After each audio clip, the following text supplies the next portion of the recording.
Yo,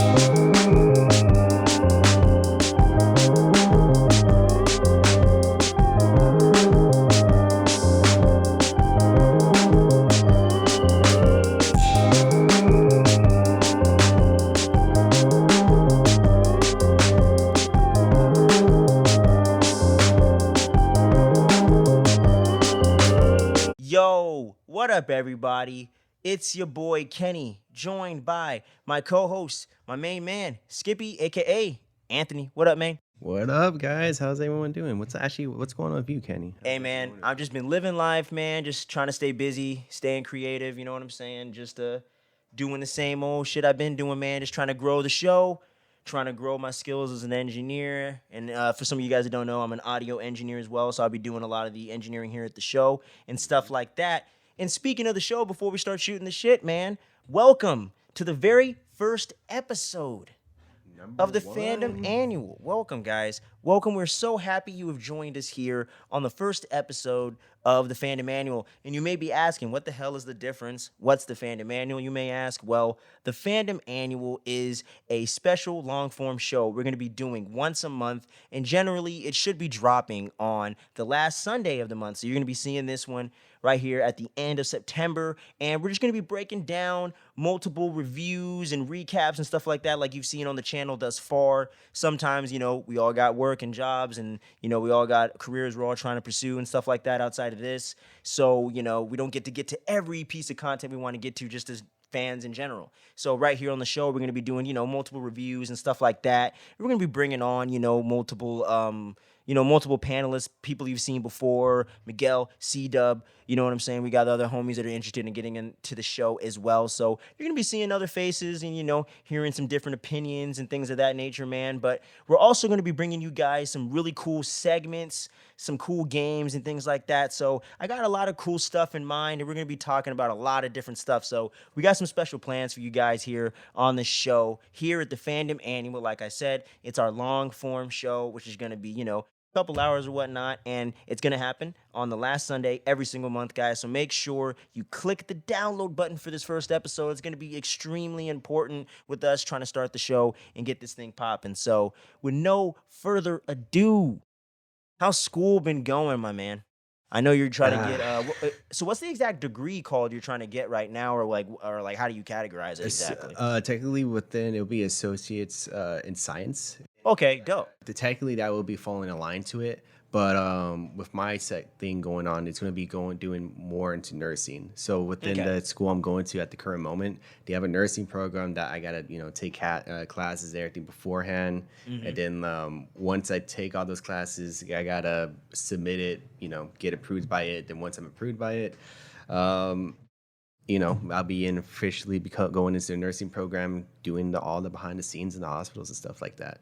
Learning all the basic procedures and all that good jazz. So it's school overall, it's kind of it's interesting. A lot of Is it kind of like intimidating getting into the medical field, would you say, or do you feel like not really? I feel like I'm in my element, or like, you know what I'm saying? Because I felt very intimidated getting into my audio engineering program, getting my associates, my bachelor's a few years back. So I know it's kind of weird and scary for me at first. I feel for me, it's pretty much intimidating for me, because it's just like you're going into a field that you have like no experience behind it. Especially and you don't, medical stuff, you know what I'm saying? Unless you just really looked into it in your spare time or something. That's not something you get experience doing in regular life, No, like that's like, because like with nursing itself, like the whole thing behind it, it's like you got to be very precise. You got to be very yes. Yeah, I think we've all been there when they ain't. Right? Yeah, it gets bad, and like on top of that, there's a lot of different terminologies you got to learn, along with different dosages you got to hand out and everything, so forth. It's like as much math as science too, right? Yeah, pretty much a little bit. It's like a lot of the math pretty much goes within the dosages of what you give to the patients of certain medicines and stuff. So because if you don't want to give somebody too high of a dosage of a specific medicine, because if anything, they'll probably have some type of a negative reaction to it, and kind of does a lot more harm to them. But it's a scary process, but it's, from what I'm hearing a lot from people who are already working into the field, it's very rewarding. It's a lot of hard work, but it's very rewarding at the end of the day. because it's always in demand for it. You always feel like you always feel satisfied leaving your job at the end of the day because you're helping other people, you're helping the community to get Exactly, themselves man. You're better and giving back to stuff. those people, and you're doing you're not doing something it's not a higher calling, but you're doing something that's like so important and so vital to the survival of just every human being alive, you know what I'm saying? And it's just people are genuinely appreciative when you give them that great services, and they're actually like, genuine people that really are appreciative of that sort of thing. And even some people that are dicks, they'll kind of come around and kind of give you that respect and kind of be like, thank you really for being there, some of those difficult patients, sometimes they come around, you know what I'm saying? Yeah, you'll face them eventually, and like there's Mm-hmm. no way around it. It's Yep. just it's gonna be. I'm really looking forward to officially be within just working within the hospitals itself and learning more about what we do as like as the nurses and stuff like that Mm-hmm. behind the scenes to help everybody out as like get everything better. Either working with the ER care or even this what should we call it, even working within the ICU care too, like because that could be pretty intense as well. So and even Yeah. for doctors and nurses, I mean, it can get pretty crazy, but it's something that I'm really looking forward to. I just got to push it within the next year, and then by then I should be getting into it officially and be working a little bit more with like within that field, which is going to be awesome to Yeah, I was gonna officially say doing like the stuff. internship's probably gonna be the real taste of really being out there, going Yeah, to like a hospital or urgent care or whatever. You know yeah, what I mean? Really getting your hands dirty, man. So that's dope though. Like man, like you know what I'm saying? I wish you all the best in it too, bro. Like yeah, it's gonna yeah, be man. it's gonna be a stressful job, bro, but it's gonna be like I think one of the most rewarding, man. I think it's a good thing you're doing, man, and just like kind of going into just really helping people, man, and just really doing that regardless of who they are, where they come from, what their background is. You know what I'm saying? Hey, as long as you got insurance, bro, we got you. Nah, but Yeah. nah, I'm just fucking Imagine, around. yeah. I mean, But that's it's kind of America. true. But you know what I'm saying? But nah, but for real though, like it's fun, really like being able to be out there and really help people. You'll have your lighter days too. You know what I'm saying? Where it may not be so crazy, but it's really dope that you're out there doing that, man. And me just being a creative, while the arts are important, obviously, wish more people would in education would see it that way. But it's dope that you're doing something that really is important in everybody's eyes. You know what I'm saying? So you're going to get that recognition, which is kind of dope too. You know what I'm yeah, saying? And yeah. really, you really feel fulfilled in what you're doing, and that's dope, man. Like, so how soon do you think you'll finish? Is it going to be like a couple years or? Within my short term goal, because my short term is just trying to get like my LVN, and then from my Okay, LVN to get right. my once I get my LVN, I'm gonna try to work my way up towards trying to get my BSN and Okay. everything from that for because getting my bachelor's, my BSN and everything like that is kind of like my end goal. But right now Mm-hmm. I'm kind of focusing on shorter goals for myself and try to get within that reach, work within that field a little bit, and then move towards that BSN and all this other stuff for it. That's And dope, then man. That's good. You got a plan, brother. Like you're just trying to break it down and trying to take it a step at a time because that's how you really get to those goals, man. When you really plot it out and take the steps and put the work in, but try to kind of lay out a foundation and a plan of how you try to get there. So that's dope, man. That's dope. yeah, You're doing that early on in school, bro. Because even I kind of struggle with that too, just really getting that time management and just making sure to plan these things out and try to get to those goals, man. So I think it's a good thing, man. And then, like I said, if you can afford it or find a way to go to school and things of that nature, man, like I think it's dope, man. Like to all you guys out there, some of you younger people watching the show, maybe some guys and gals that haven't got out of high school, whatever, man. Like if you can go to school, man, you got a passion, you got something that you think you can do with it, man. Like I think it's a dope experience if you have the time or if you have the resources to do so, and you can find something affordable, man. I think education's a good thing. And I've been hearing rumors are gonna expunge some of these student loans out here, so some of us might get to throw that freaking debt in the recycle bin real quick. You know what I'm saying? Because it definitely should be free. That's for damn sure. But as you know, in America, it should almost be. ain't nothing free. Oh no, it's always something business related with everything, You right? know what I'm saying? But yeah, bro. So shit, and just with all the crazy shit going on right now, man, it's gonna be a wacky world, man. It's a wacky world we're living in. It's a weird post 2020 type of year, right? It's like kind of like Yeah, getting back into everything, like kind of back to sorta. normal. It's like we're sort of Being here reopening. in Southern California, it's everything is open, Yeah, but when you look, well, like I said, regardless of what your opinion is of coronavirus, of COVID, whatever, if you really look at what's going on, certain places are not doing so well with it. Other places, it's like it ain't over yet, y'all. We ain't out the woods yet. You know what I'm saying? Like, that's the one thing for sure. Regardless of what your opinion is on it, bro, it's still a legitimate thing that is fucking up stuff when it comes to business and finances and things of that nature, man. Like the corporations and all that have been getting richer and richer, bro. But people out here really just trying to, make a living and really do what they got to do, regardless of what your opinion is on it, regardless of what you think about the vaccine, all that bullshit, bro.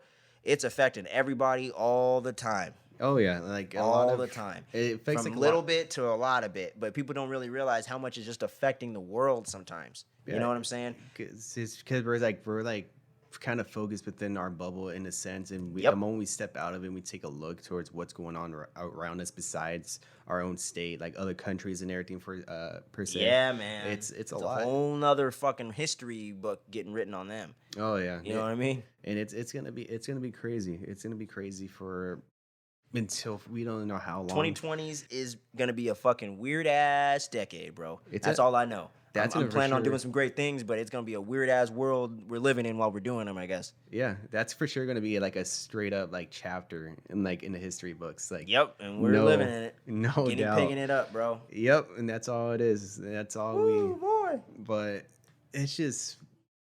We just gotta just keep on doing what we gotta do. Be safe with everybody and everything so forth.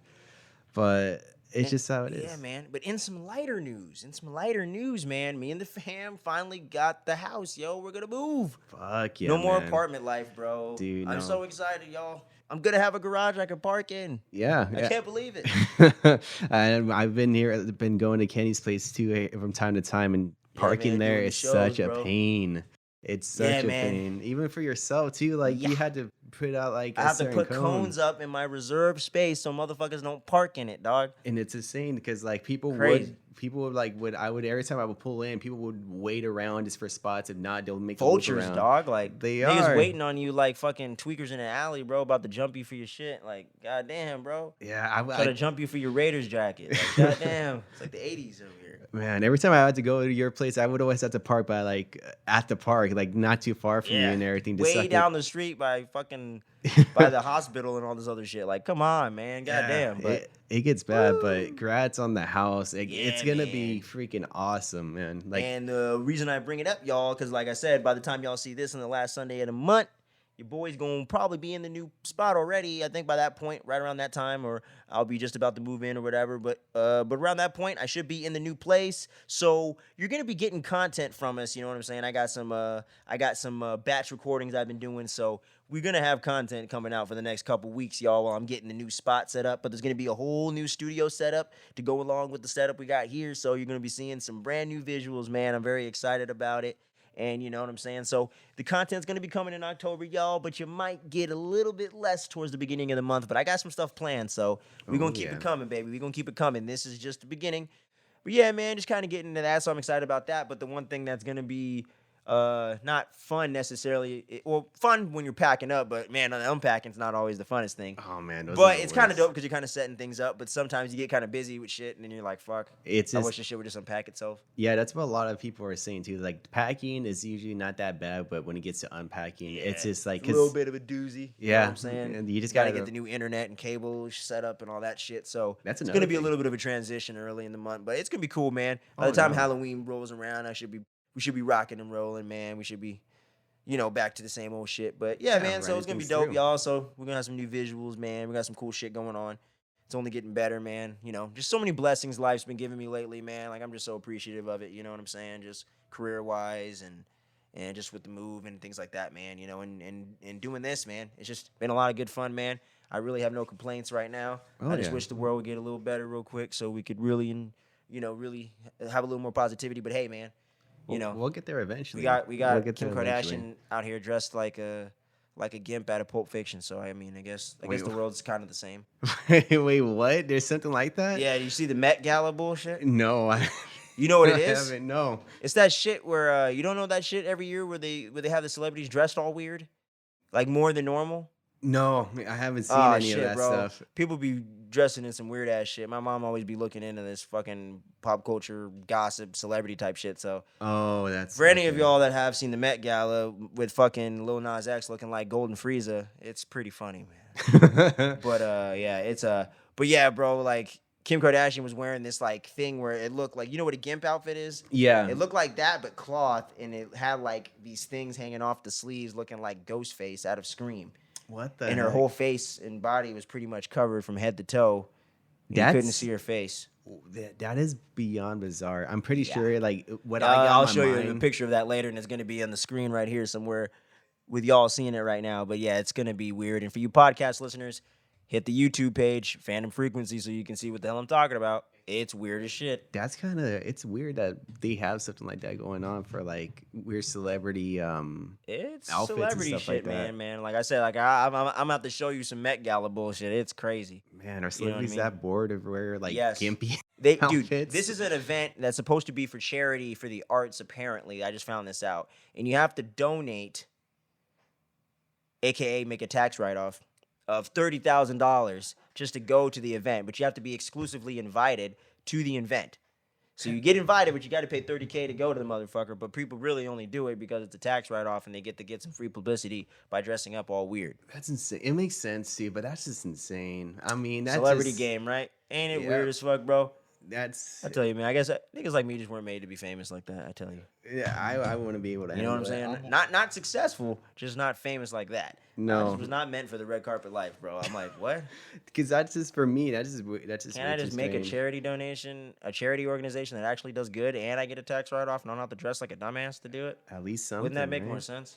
But it's for more of a Or could we just publicity. donate $30,000 each just cause, and then just be done with it? Yeah, I mean, it could be that simple, right? But Yeah. it could be. But no, we need the free publicity. Yeah, do you just I want need to to be dress on like that? Golden Frieza and 2 other outfits in the same night. Golden Frieza. I'll do tell just you, wanna the be in nigga looks like front Golden cover. Frieza, bro. Oh my god, it's just He didn't even train. he didn't even train. Lil Nas X didn't even train for this shit, bro. You just needed to have the You money. just That's all you showed need. up. You just need money to be that powerful. He showed up, bro. He just showed up, bro. He showed up and he showed out, bro. Hey, he living it up though, bro. That fool got some VMAs the other night and shit. I gotta tell you, bro. I'm not a huge fan of Lil Nas X, but salutes to him, man. He's living it up right now. I mean, And bless he's him. doing a lot of good for the gay community, bro. Just normalizing that shit in the hip hop community. Because I don't know how much in the hip hop you're into, but I think you're well aware that gay was not exactly accepted in the years preceding now. Yeah, I know a little So, bit of history within that realm. So if he's doing that, then that's awesome. Which I think's a good thing, bro. Like, just do you make dope music? That shit's irrelevant. You know what I mean? Yeah, of course. With, but certain people, like there's some, I can't remember. It's one of these other mainstream rap niggas. He was over here talking about a bunch of like homophobic shit on stage and all that. I'm like, come on, bro. That ain't helping nobody. You know what I'm saying? I mean, at this point, Let people live their life, bro. yeah, I You know mean, what I'm saying? Why are we hating like that? How does somebody being gay, straight, trans, or anything affect what you're doing? I think it's just I the don't get it. times. I feel like people just know? like being negative, like throwing that Exactly. negative output. Or people can't change, they Yeah. can't grow. You know Yeah, what I'm saying? And and- just accept people for who they are or whatever. You know what I'm saying? I ain't saying like you gotta like go to the, pride parade every year and dress up in rainbows. I'm just saying like just treat people like they're human beings and treat them with respect and kindness. You know what I'm saying? Like you do anyone else. Yeah, it's just how it is at the end of the day. Give everybody respect like how you want to get respect. I mean, it's Exactly, just bro. basic. It's just basic human compassion. It just that's Exactly. just all it is. Ain't PC because I don't give a fuck about political correctness, bro. I'm just talking about being a fucking cool dude or cool chick and just fucking appreciating and loving everyone around you for who they are, bro, and not judging and especially not hating somebody for something that really is just so as simple as who they like to have sexual relations with and have a relationship with in that way. It's like it doesn't really affect anything. Yeah, like I think it's just Unless part your of. husband turned gay or something, like it's not affecting you like that severely. You know what I'm saying? Like No, I think it's just. but It's just. it is what it is. I don't know. I think that all that hatred and stuff too. It's just like I said, it's just part of today's times. Like everybody likes seeing that negative stuff, like all that drama, extra stuff. It's not People really like playing that shit up. You know what I'm saying? Even if they're not even really truly feel that way. Yeah. Some people really just like stirring the pot to stir that shit, Trump style. You know what I mean? Yeah, like it's insane. I don't know how. Well, I can kind of see how we got Kanye led style, to you that know what I'm direction. Yeah, like it's Niggas like that running around saying slavery is a choice and all these things like that. Like what? it's Nigga, what? it just creates a lot of topics going on because like that's why like I try to have Twitter like way back like a couple like I would say last year, and then like Twitter I just like doing random thoughts or like funny crap that I would think it's funny, and then Yeah. like what I noticed and I seen is just people like with the whole COVID thing going on in the protest, and especially with election year, there was so much like shit talking going back and Woo, forth. bro. It Social was media like a was a little less warfare. fun for those 4 years. Yes, it was. Oh my god! Like I got rid of Especially getting Twitter. into the whole, like, just the Trump era, regardless of where you fall in line on it, bro. It was exhausting. It was just It was like exhausting. it was always negative, and every time I would go on Twitter, it was always be something going on. Like there was always a topic going off of the protest, protest, the Regardless anti-protest. of what it was People about, bro. and like they were going at each other's throats. People going after one person's political view on the other, vice There's versa. no nuance to these conversations, yo. It's not, and then like I remember back like earlier with Twitter, it was never really too crazy like that. Like you would post up like random dumb shit, and then like weird funny videos that you would think it's funny, and then Drama queens posting about they bullshit. You know, yeah, nothing major, like bruh. now that's all it is. Somebody got some pussy and they making a sly joke about it. You know what I'm saying? It's Somebody just went to a dope party and they posting about it. Funny memes. You know what I'm saying? that's all it used to Shit be. like that, bro. But you know, na- people, promoting their art or promoting what they're working on, like, And that's how it's supposed which is still to be. there. You know, people still do these things, but it's just like that's the one thing. Twitter's one of those spaces I feel is the most negative if you have to talk about social media. I think. It is. I had to get rid of it. I think Instagram's definitely there, but I think it depends who you are. Yeah, I think for Instagram, it I have depends no on who you negativity on Instagram. follow. I think Yeah, because it goes it's with the who you algorithm, follow, right? What do you post and what are you doing? Yeah, like Twitter, it's just there. Like I remember I would log in at the end of the day. I'd be like, okay, so what's new? And then I would see like a tab of all these topics, and it's just bull And like the crap. worldwide trending topics be getting in a lot of this shit sometimes. It's just like, I don't know. Yeah, I was just like, Sometimes you see something cool, like, oh, Ghostbusters trailer this morning. You'll Cool. see something, at but least sometimes, something, but- right? But like a majority of the times now, like it just hate, and I think at this point we just gotta get. I don't know if it's just because we're getting older and stuff like that, but seeing all that hatred and stuff, maybe, bro. like for myself, I can't stand that. Like if I know there's some type of drama going on or there's any craziness going on, I'm like I don't. We're at that point in age that we don't have time to deal with that extra stuff. Exactly, I mean, man. Like, or at least those of us that are grown ups that actually want to mature and actually act like grown ups. You know what I'm Yeah. saying? And at the end of the day, bro, it's a lot of divide in the country and just in the world right now, man. But hey, hopefully we can all start to come together a little bit as time goes on and we start to find common ground in some way. I thought the virus was gonna bring people together, but it didn't do that. But hey, man, Oh, one way or another, we just got to keep putting that positivity out there. And at the end of the day, even if the world gets worse and worse and worse, as long as we're trying our best, and people like us out there that just want to have positivity, as long as they keep doing that, I think the world's gonna be better. Maybe just better around you. Maybe not entirely, but hey, I mean, just try to make the world you want around you, I guess. yeah. Is the moral of the story. Yeah, But that's yeah, all it man. I is, mean, shit, it Positive is what it mindset. is, bro. It is what it is. But I'm blessed to have the people around me, all the homies, man, all the fam, Oh, all the yeah. mentors and things like that, and all my colleagues. You know what I'm saying? I'm just blessed to have that, and just trying to keep it moving there, man. A lot of positivity in my life, and sending all my loves and prayers out to y'all. And we've had some friends and colleagues lose loved ones recently, so much love to all of you guys. I hope everything's going well with you guys. You know what I'm saying? Just want to touch some poignant stuff before we get into some fun with our new segment of the show. Just to lighten it up the mood a little bit, y'all. We're going to get into our yeah. new segment because we're done shooting the shit. And this new segment is called What's the Word? What's the word? Word. What is the What's the word? word is the bird, bro.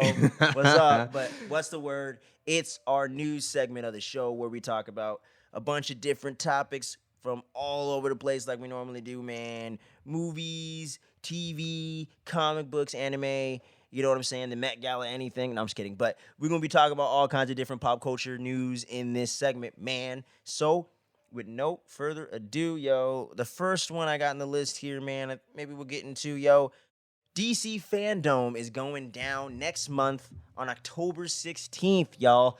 Man. Fandom. Last year, did you watch the Fandom thing last year? I did not. I did Yeah, not. I didn't watch the whole presentation, but I definitely watched all the trailers. So I'm going to try to watch the presentation this year so, I could talk about it or, see what's going on so I can, get all the juicy details right away. And we're going to be talking about that, if not the next month's episode, because it might be a Halloween thing more so. We definitely going to talk about it on the channel, though, because, there's going to be a lot of big trailers and things going down. You know what I'm saying? And when it comes to DC Fandom, yo, what do you want to see out of this event, man, because we got some cool movies coming up. We got the Batman in March, I believe, next year. We got DC's Justice League Superhero Pets or some bullshit like that. So that's gonna be fun.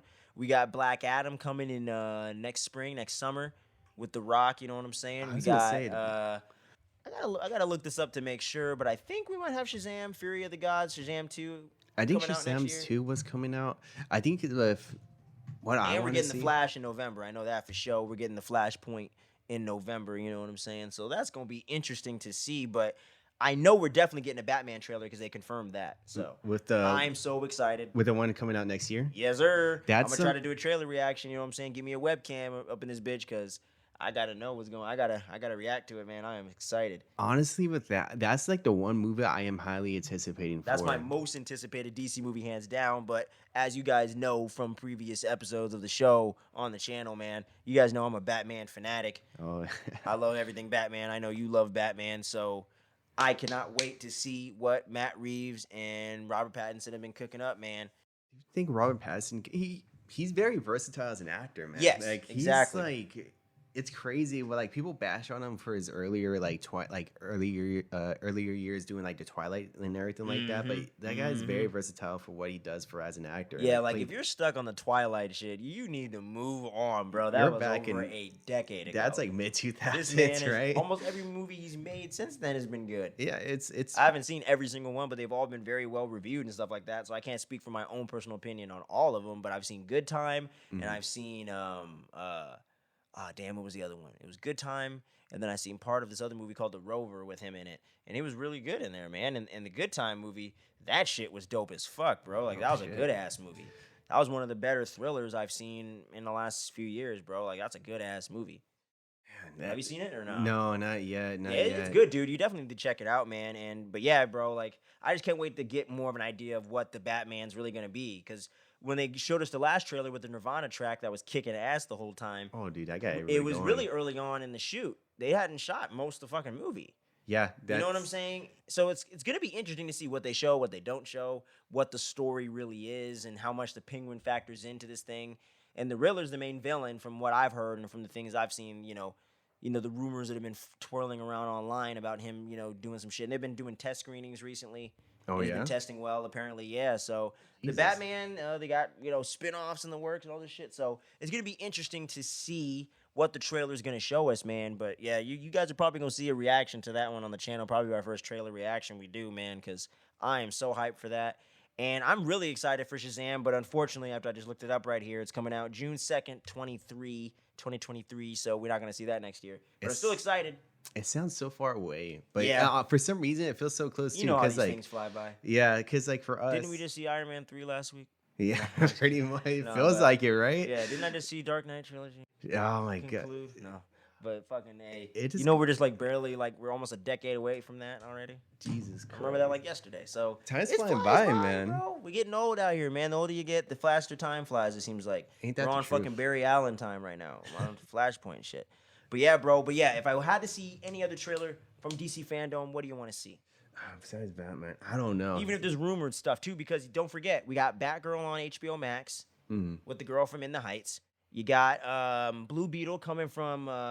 You got Blue Beetle going on HBO Max. Is gonna have Wait, Blue Beetle? J-Lo Metaduena, the lead kid Miguel from Cobra Kai.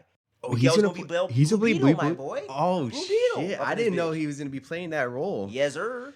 Okay, He's so leading the charge. They got that on HBO Max. There's rumors. They confirmed that they're working on a Black Canary movie with Journey Smollett from the Birds of Prey. Birds- Did you see that? Birds of Prey. No, the no, Harley Quinn movie, essentially. But no, not yeah, yet. she was in there. She's awesome. You know what I'm saying? So they're doing a movie on her, and then so we got those 3 movies coming on HBO Max. I don't know if they started filming anything yet, but Honestly, if they got that in the works too, bro. it would probably be Blue Beetle for me because If you had to a see blue, something, if I have had to anything see show, something like that, at least some concept art or something. at least you know? something popping up because like I don't think with Sizzle the reel, you know what I'm saying? Like, give me some flavor, baby. Give me some flavor. Because I'm not a huge Blue Beetle fan, but I know of the character. I'm excited to see a new DC character really get the shine because we've gotten a little bit of new stuff with DCEU. We didn't really get to do everything Zack Snyder and all that wanted to do it first. We didn't get all the Martian Manhunter, Green Lantern, all the shit we thought we were going to get. So we've seen some new stuff, but we have not seen some of these characters like that. So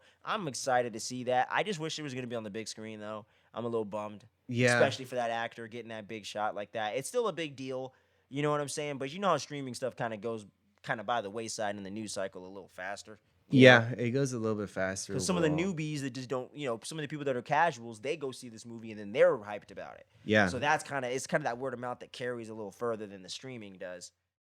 So it's gonna be dope, man. But yeah, other than that, dude. So I guess for me, other than Batman, if I had to see one trailer or something, if I had to say a trailer, I definitely want that freaking Black Adam trailer. What is this gonna be? That's what I want to know. The Rock playing a superhero. I'm super excited. I'm a freaking WWF WWE fan back in the day, so I love The Rock. He's one of my favorite entertainers. So I can't wait to see him play not just a superhero in a sense, but a super villain, and hopefully they really double down on that and really give him a cool, interesting arc and stuff like that. But the dude's ripped beyond belief. They got new technology and some shit in this movie, so they're gonna make it look even crazier.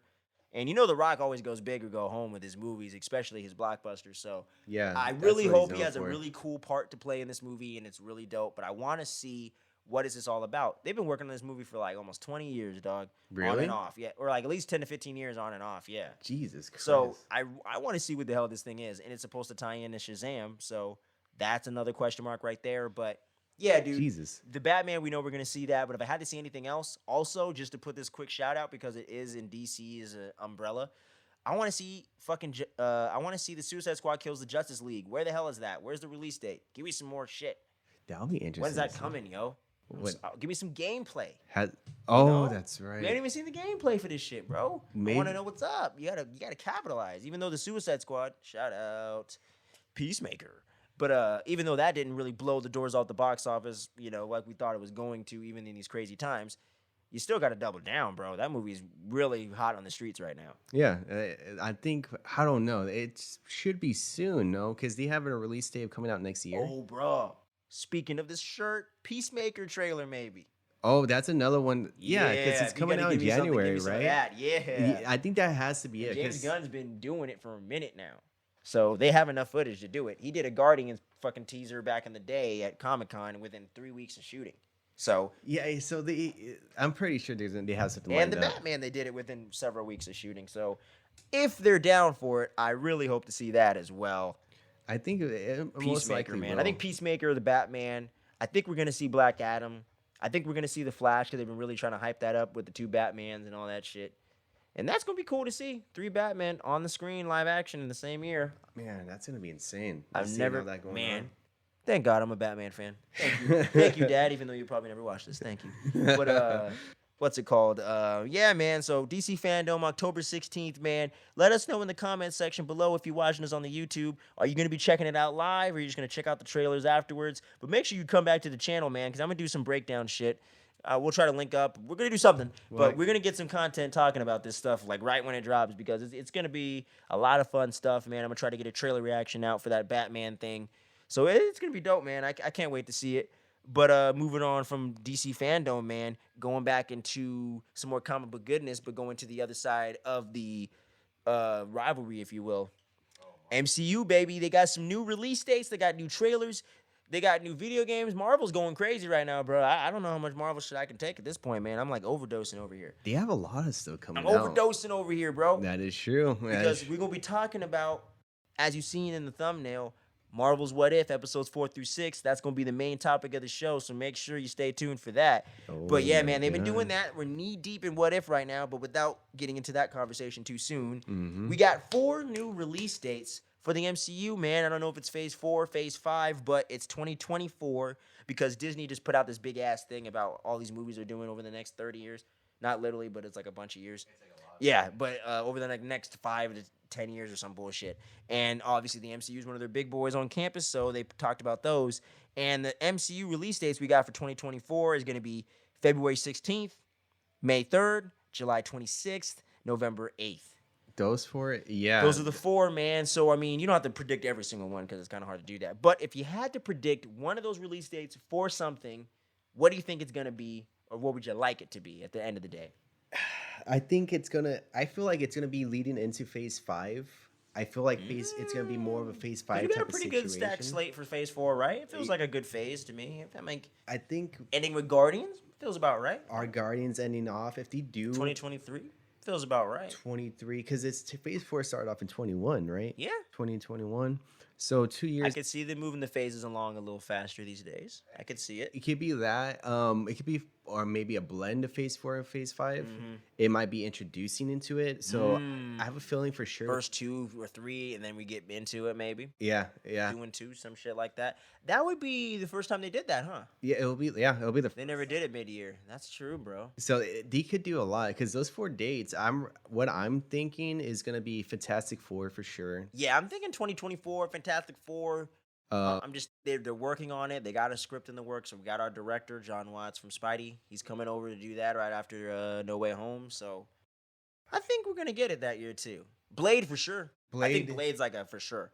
They got the director, the script. They've casted the guy. They've been working on it the longest out of these newer movies. Oh, yeah. So I think Blade's a shoe-in for sure. I think Blade and Fantastic Four are going to be popping off that year. But if I had to pick one, it's Blade. It has to be Blade. I feel like, because Blade's already been announced. It might be, I think Blade might be releasing like towards like that.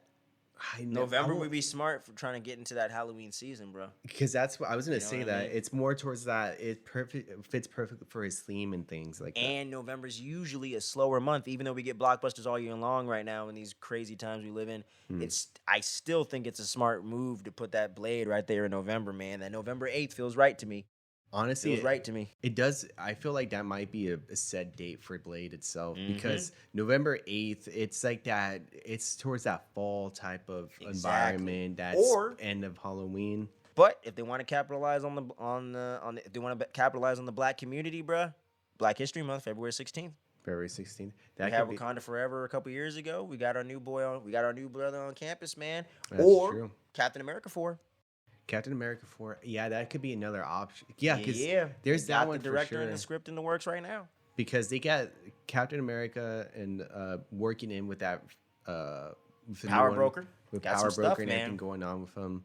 And they can easily dip into that one, no problem. I feel like the other movie that's going to be introduced is probably going to be Deadpool. I feel like Deadpool is already going to probably... True point. They working on that, too. Yeah, I think, isn't Ryan Reynolds already working on the script or something like that? Yeah, they're knee-deep in the script. They got the writers, the 2 ladies that write Bob's Burgers. I'm not a fan of that show, but hey, man, that show's been on for a long time, so they know what they're doing. Yeah, they're obviously doing something. And if Ryan Reynolds thinks they got the chops, they got the juice, I trust him, man. Yeah, because he loves that character to no end, man. Dude, Ryan Reynolds knows his character better than anybody else except Rob Liefeld, who wrote the damn thing. Pretty much. You know what I'm saying? Who knows Deadpool better than this guy at this point? Yeah, he legit is the character, man. He's been playing him for 5 years, 2 movies. They made damn near $1 billion, and he actually first played this character already a decade ago to this year with Wolverine Origins. Yeah, that's another... A decade since we got that dumpster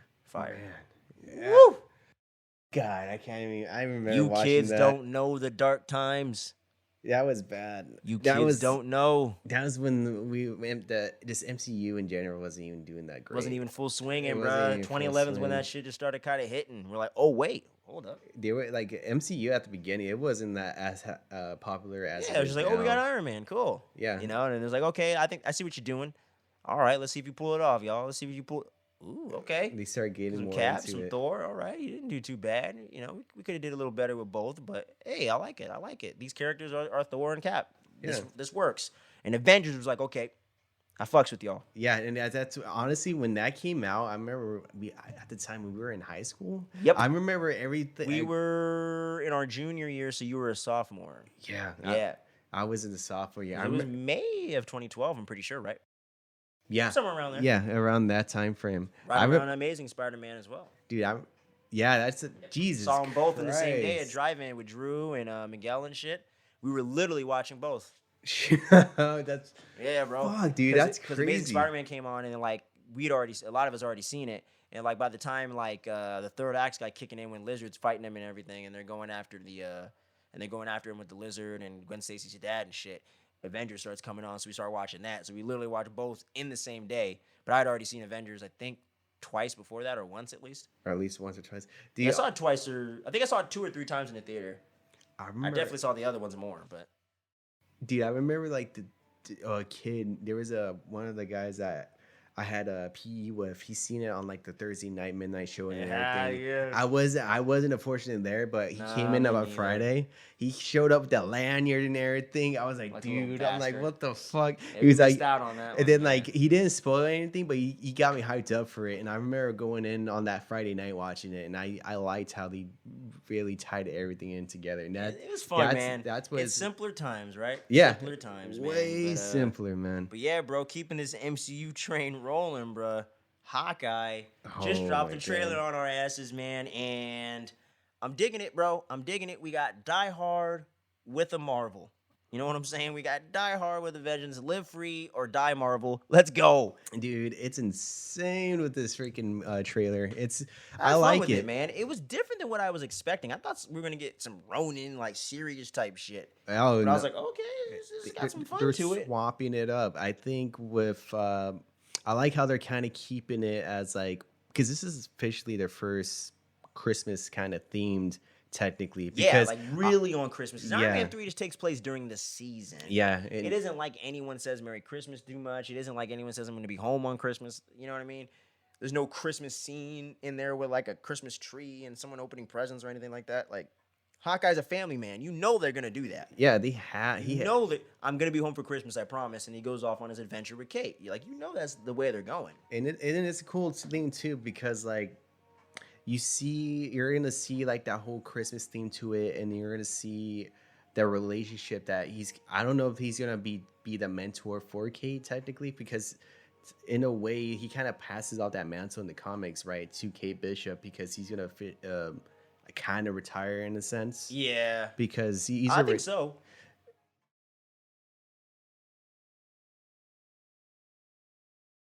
Yeah, no Well, problem. that's all good. No, it's all good. It's all good.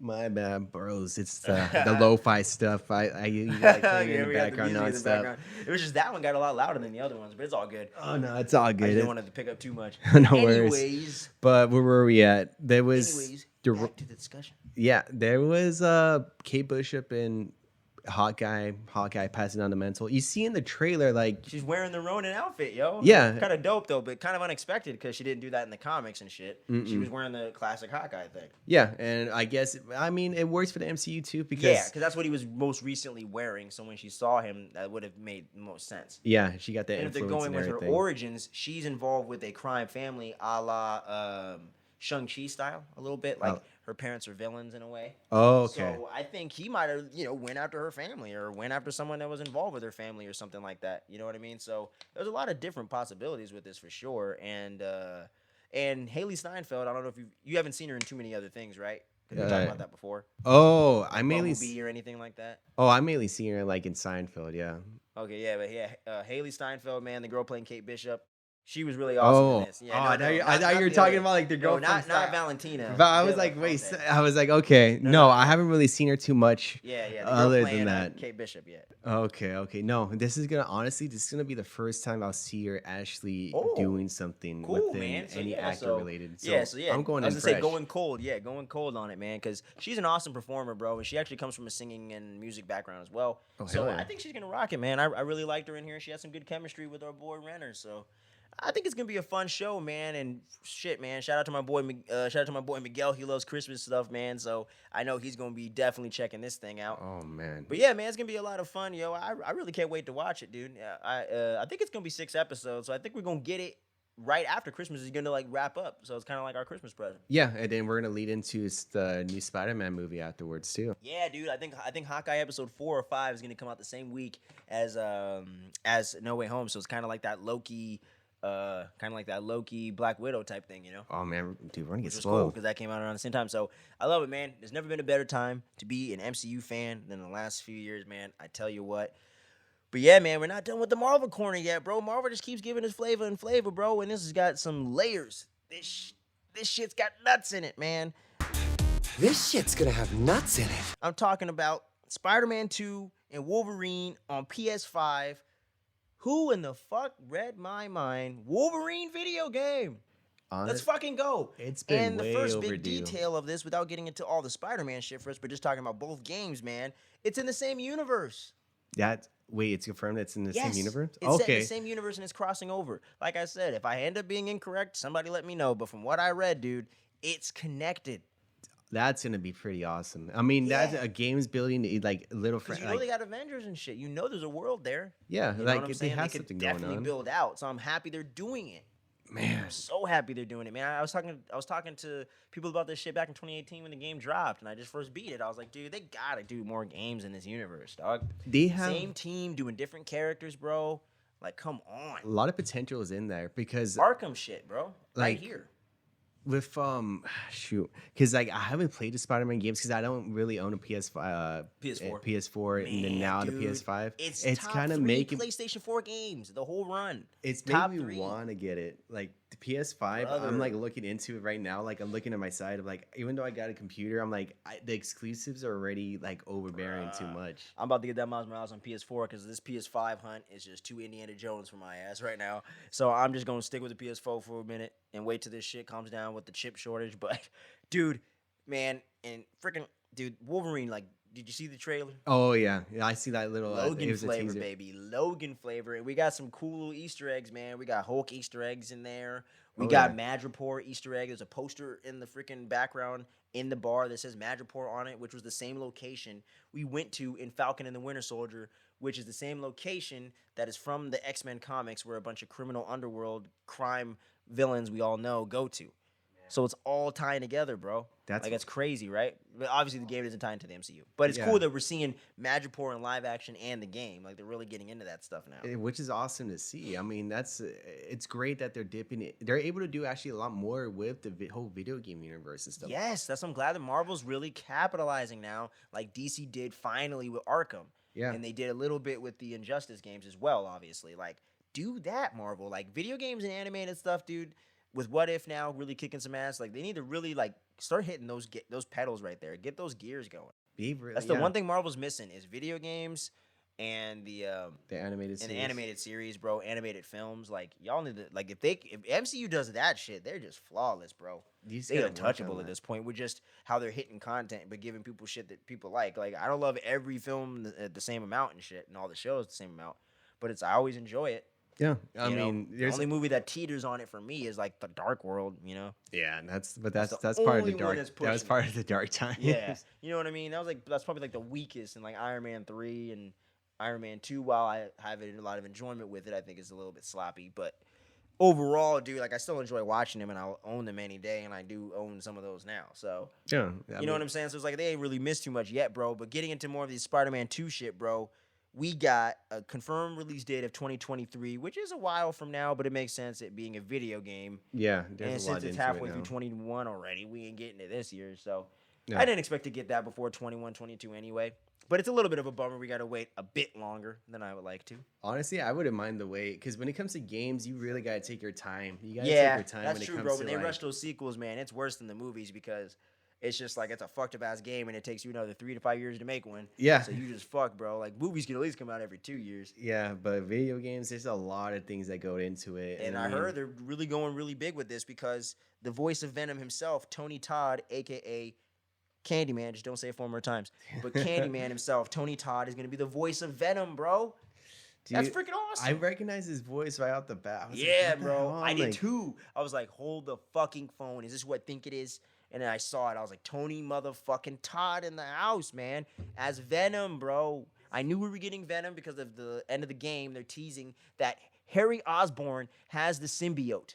Oh, And his okay. dad has been experimenting on him. Norman Osborn, no duh. So that shit's crazy, bro. Spider-Man 2, and Tony Todd was saying that they're trying to go so ambitious with this game that they actually could have put it out sooner. Oops.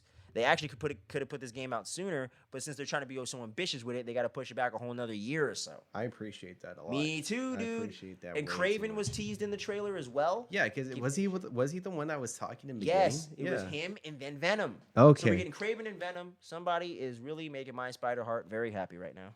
That's Because we have not got enough of those villains in recent years until the Venom oh movie. no. I mean, I thought Craven was gonna show up in like the newest like No Way Yep. Home movie. They're supposedly doing a solo movie with with Aaron Taylor Johnson. I don't know, playing Craven. It's Yeah. weird. I ain't heard shit since. They on some Yeah. DC shit. They announced 30 things and don't do them. But anyway. But- But yeah, bro, like, I just can't wait for these fucking games, dude. I can't wait. I don't think we're going to get Wolverine until 23, 24, but I can't fucking wait. I would say 24 at least, because they have to give us some breathing room You for gotta the give new a breathing Strider. room for your release strategy, Yeah. marketing, and just getting your distribution and shit right, because PlayStation has not been doing that for, well, the last fucking year and a half.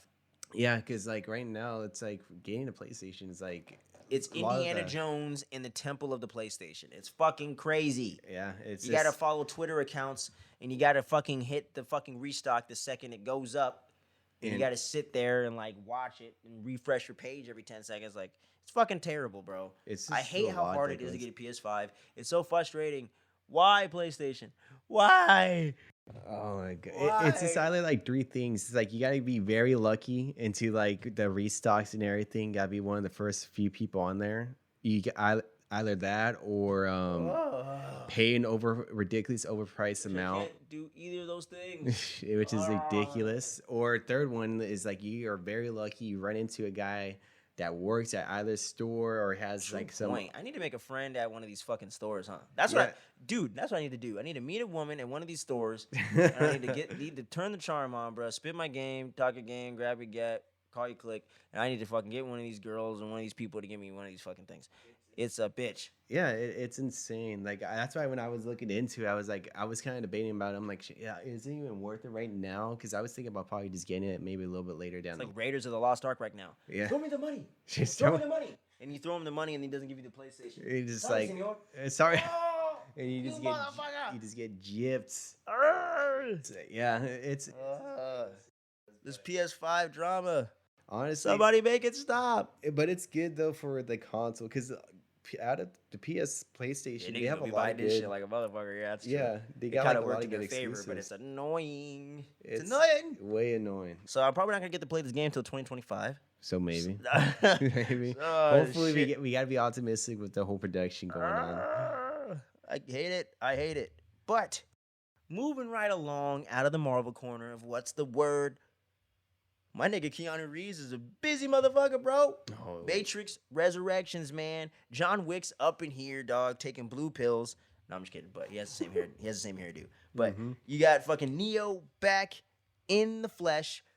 And if you're gonna talk about the original film, it has been 22 years, dog. Since the original, because that's where I left off And on. it's been 18 years since the last sequel, Matrix Revolutions?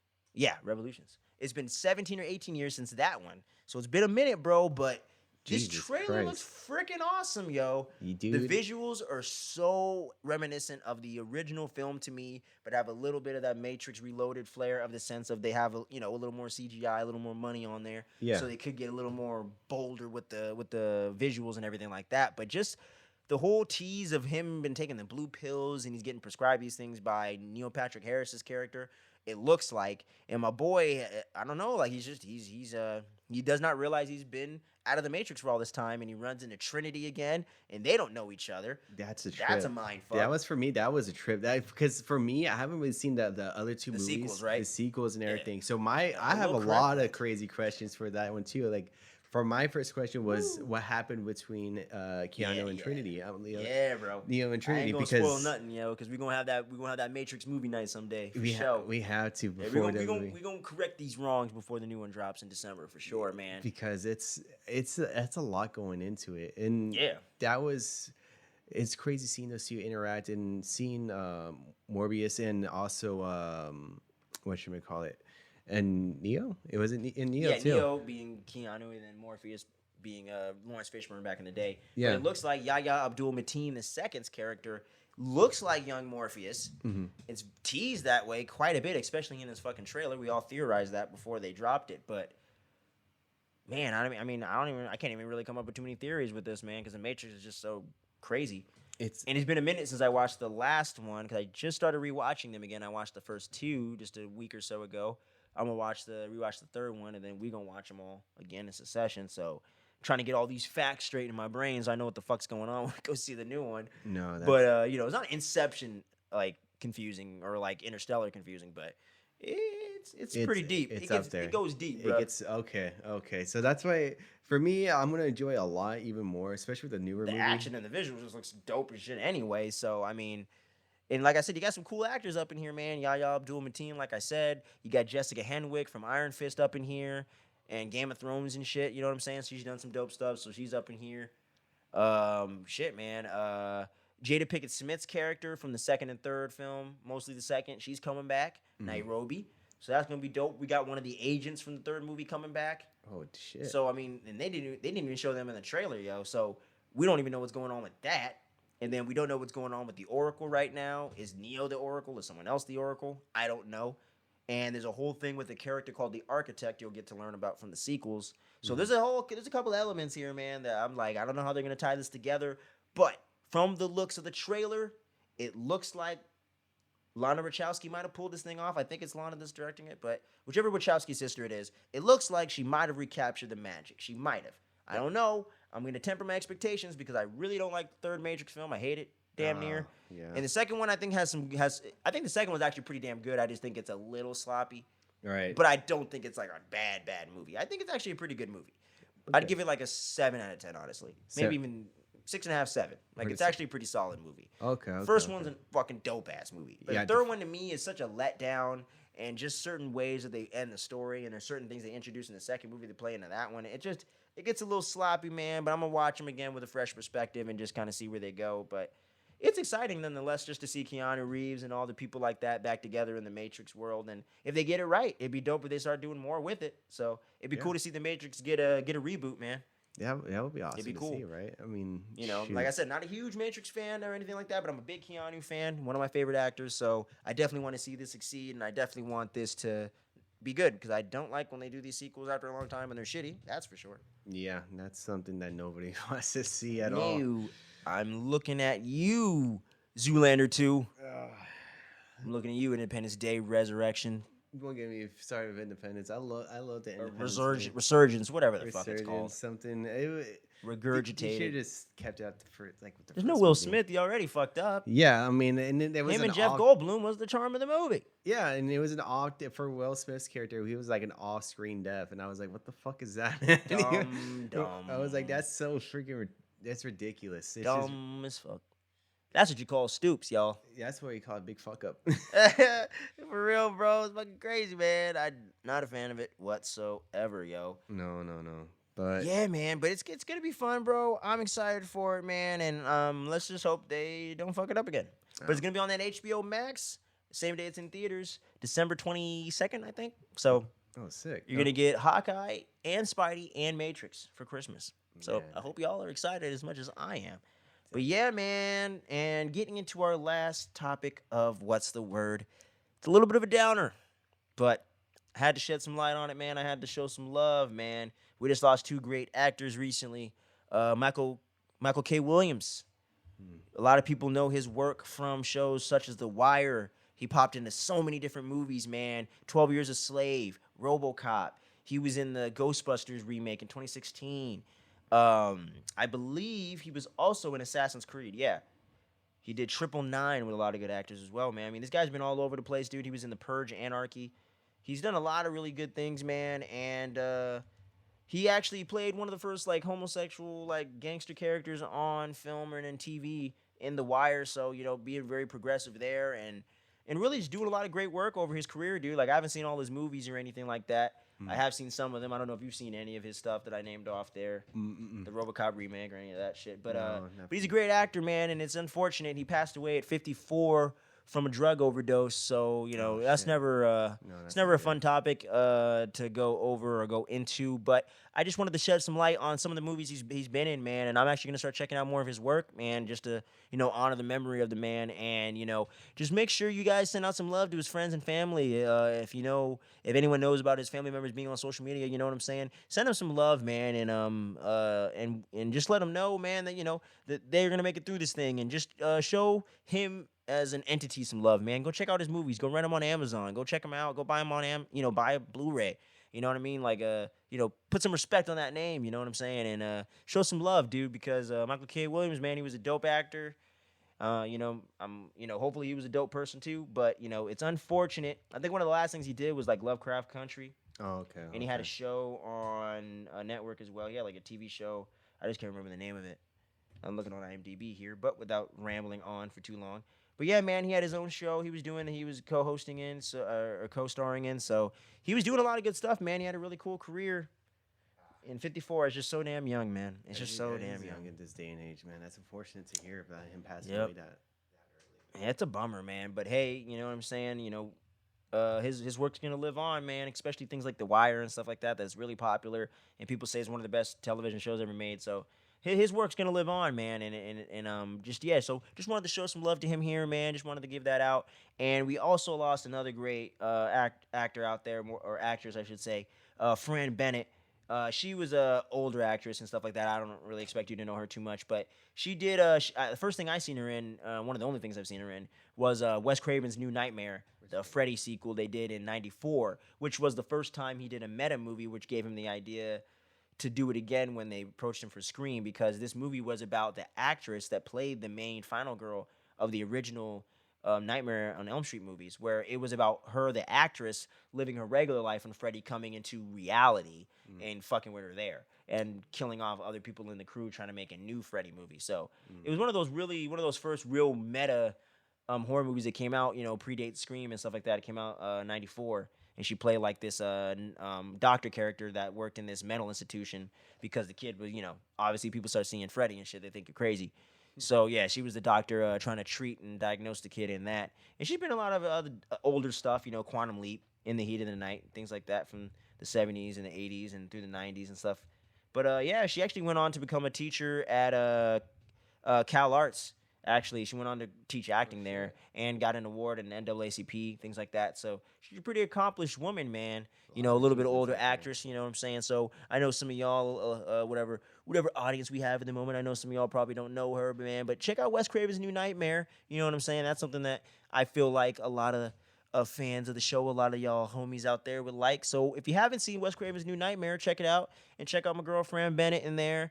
And, check out Michael K. Williams' stuff, man. I'm going to be checking out The Wire. I'm going to be checking out some other stuff. So make sure to give them some love, man, and send their family members and stuff some love on social media, man. Just, people need that stuff right now, man. We've all lost somebody in recent years. So I think it's good to spread that positivity and spread that love like we were talking about earlier. Oh, yeah, definitely. You know what I'm saying? Yeah. But, yeah, man, so that wraps up our segment of What's the Word.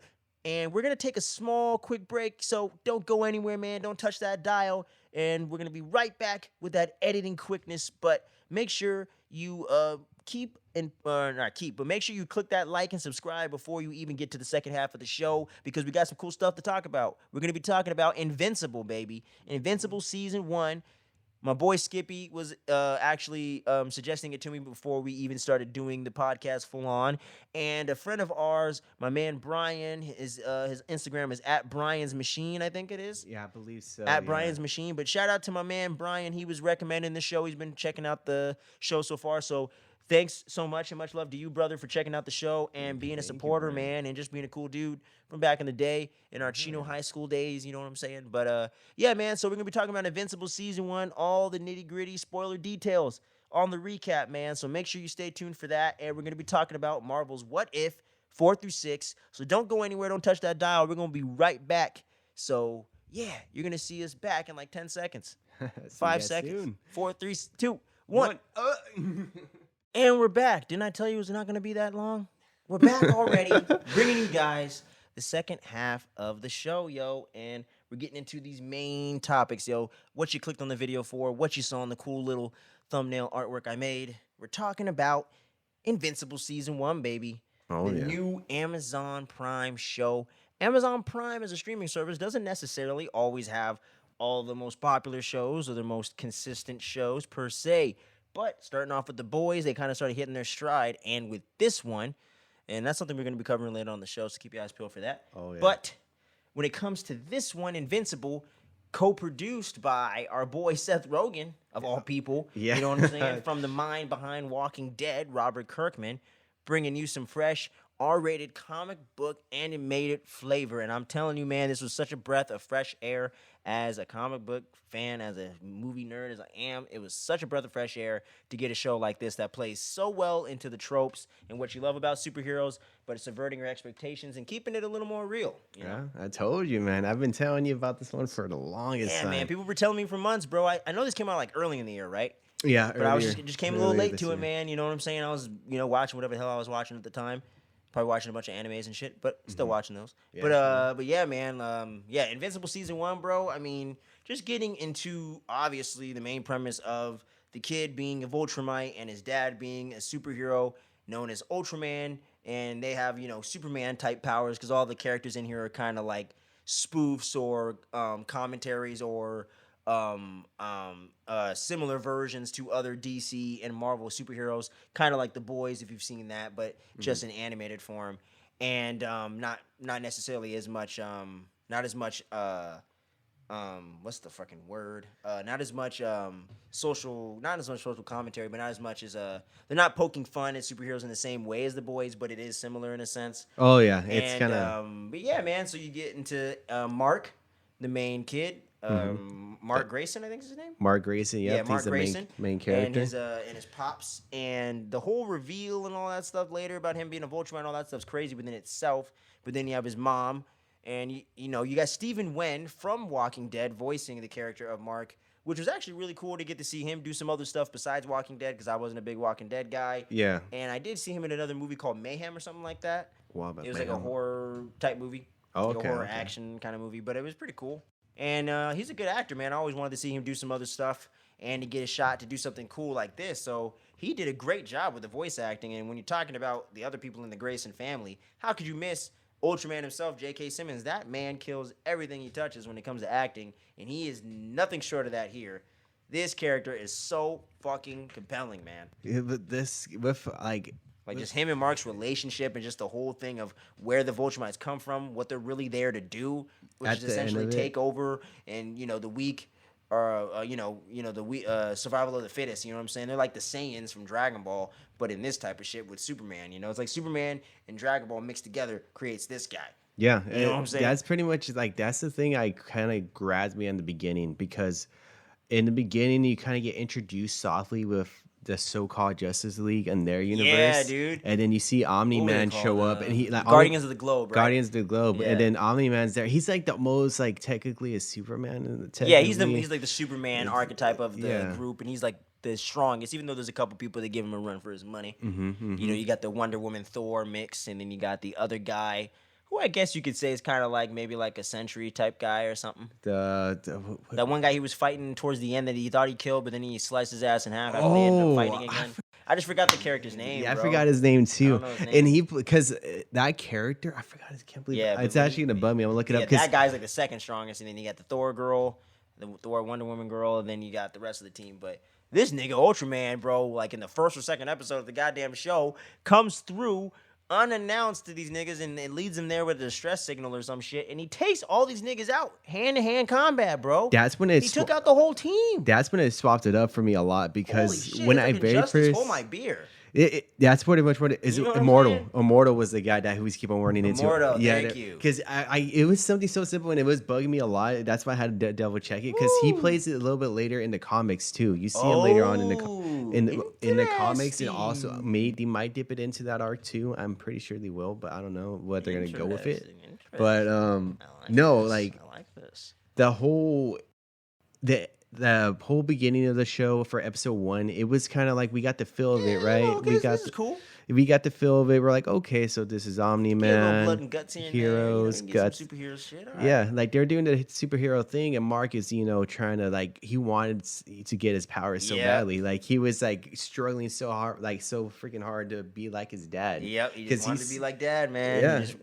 That's his role model. That's what he was aspiring to be. Be a great hero like his dad and shit like that. Yeah, and then like you see everything played out with him being that pretty much a teenager, and going through his life, and then you see a little bit of glimpses of Omni-Man doing his day-to-day stuff briefly, and then like it's this like for me, I was like, all right, so this is a pretty cool show when they're about to end it off, and then that's when they got the Guardians of the Globe massacre, and I was like, what the fuck is this? And that hooked me up so much because it was such a twist. Me too, we bro. hardly seen like any gore like in the previous like scenes. Yeah, but dude. This swapped it up so much. I was like, what the fuck was this? Putting his arm through niggas like he's Jason Voorhees in part 7, bro. Yeah, and then Part like 8 or some shit. with Goddamn. with Red Rush when he grabbed him and then he squished his head, and it's crazy. God damn. When he picked, and like it was crazy because I didn't think when I read about like for Red Rush, since he moves so fast constantly, when he was getting his head squished in, it felt like a lifetime for him. And then he felt pretty much everything in his head started getting smushed in, and to the point where he died. And I thought to that, killed the Flash right there. I'm and like, then goddamn. he got rid of the Flash, and then he got rid of freaking, I guess in their universe, Batman. And then like within one swing, that's all. Black he pretty much Batman, did. bro. Yeah, You saw it here first, motherfuckers. Black Batman, bitch. He was like, he just straight up, he was out, and I was like, man, what a way to go. When he went out, I was like, all right, that kind of seems like what it would really happen if it was like Superman and Batman, like straight up, if Superman decided to do that at any point. And Bats didn't have any kryptonite on hand. Yeah, and like that would, because that's how Superman's supposed to be. That crazy powerful, man. And seeing him going, Batman getting taken out, and then the chick and Just that thinking green, about it now, man. Like, holy shit. yeah, like it was just brutal. And then like seeing everybody getting taken out left and right, like the guy with the fish, he got knocked out by Wonder Woman's like mace or something like that. He freaking flew out like nothing. He Like, and then the whole mystery of this whole time, you're just sitting there throughout the rest of the series with all these other storylines going on, with Mark becoming a hero and joining the teen team, and then them trying to get a new Guardians of the Globe going because Homeboy just took them all out, and he's getting investigated by Walton Goggins' character Cecil. But, you know, the American government and shit that he's been working with, they're investigating him because he knows Ultraman's up to some shit. Yeah. Why is it you showed up and all these other niggas are dead, and then you wake up and you don't know what the fuck happened? Yeah. That's some bullshit, motherfucker. Yeah, And the whole rest of the show, you're like, I saw him kill him. Why? Why are they playing you're like, into You're it? like, Cecil, he did it. And like, Fucking prove it already. Cecil knew. I feel like Cecil knew. He just had. He had proof. He needed proof. He needed hardcore proof, and he Yeah. needed to find a way for him to defeat Omni-Man, because Omni-Man, He's damn near indestructible, bro. Yeah, if not, I don't know if there's any weakness yet. Don't he- spoil that, please. Okay, I was gonna say, Don't I'm like, spoil there is that, something bro. coming up. Yeah, There's don't spoil that, but There's, I don't know what the weakness is. There's got to be a weakness because everyone has a weakness, but it's like I don't know what the fuck it is. And Cecil did not have no access to it in this fucking shit. Holy fuck, man! with Cecil. I think Cecil was probably my favorite character when it comes to like the the end show? of the series. I started liking him as and this season. I know later on he starts. For myself, I don't really like him too much as a character as later on. Like from where the comics takes things. Yeah. When Okay. it gets down to that point. Interesting. But off of this season, I do like him a lot. Definitely a with great what they were introduction with doing. this character and an awesome actor playing him. So. Oh yeah. What was the actor's name? Walton again? Goggins. Walton Goggins. Yeah, he was in Hateful Eight, the Predators. He's been in. He was one of the bad guys in Ant-Man and the Wasp. One of the little dudes Yeah. trying to take the machine. Yeah. So he's been in a ton of stuff, man. Jonah Hex, like he's been all over the fucking place. Dude, that's just.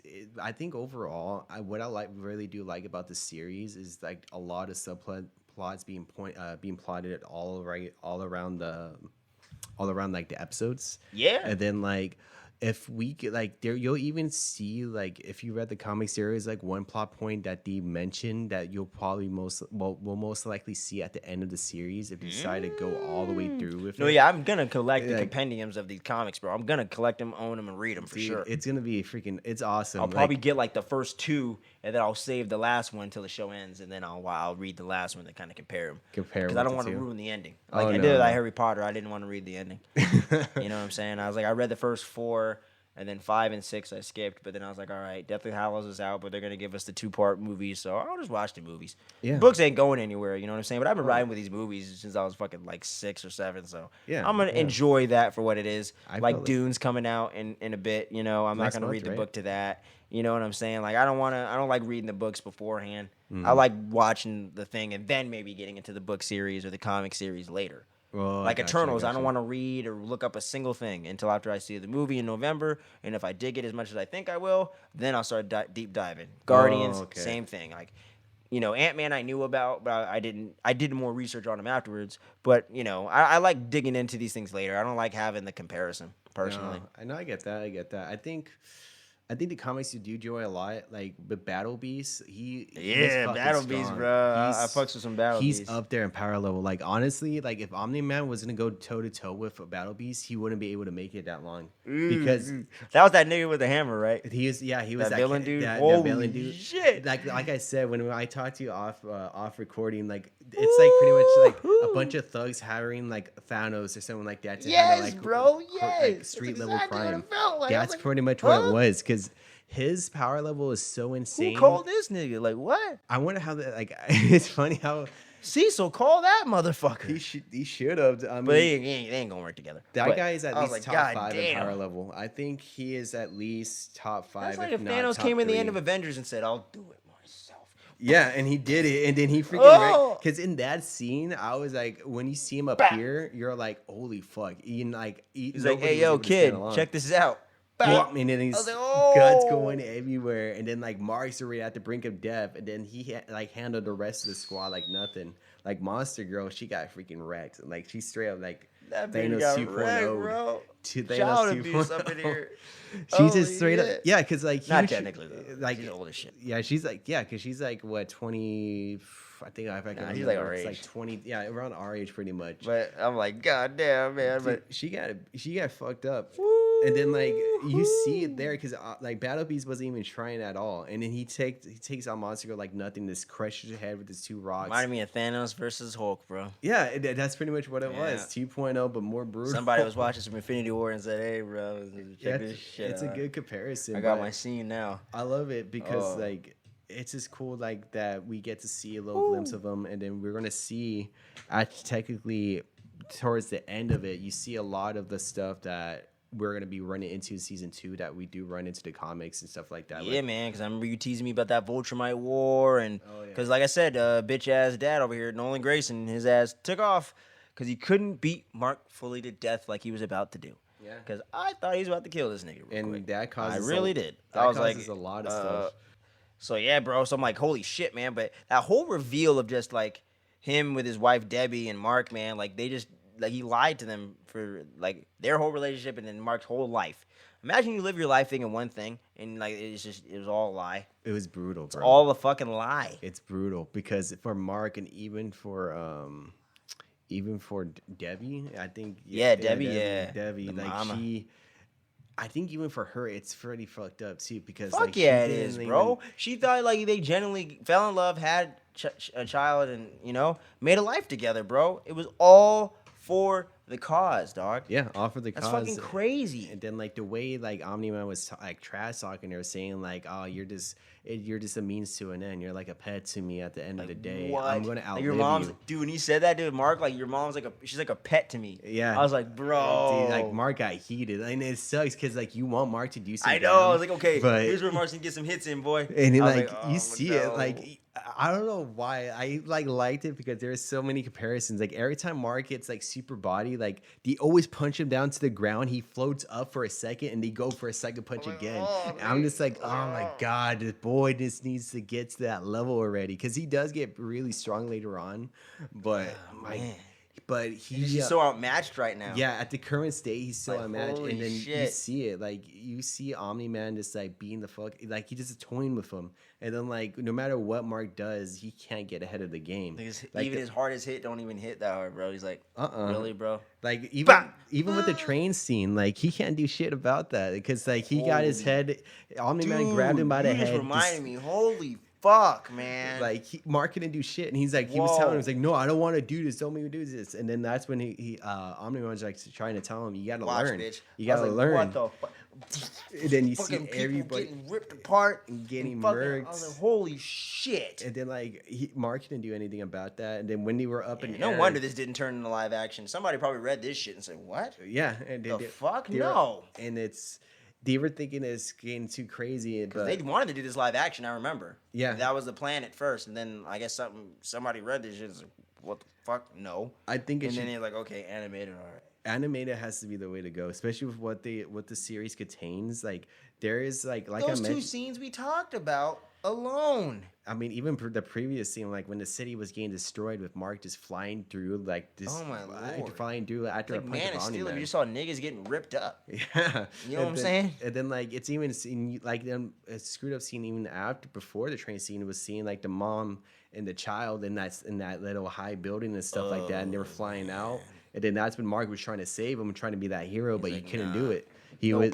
And then Mother's gone. All he had was the arm with it. And then Bro, I was like, man. dude, that's insane. That's insane. But that's why when I got kind of like really kind of caught up with it in the comics after I seen like the first 3 episodes, and when I started reading a lot more into it, I was very heavily invested, and I can't wait until more of this stuff gets dropped because there's like a lot of scenes. I know there's one specific snap. scene.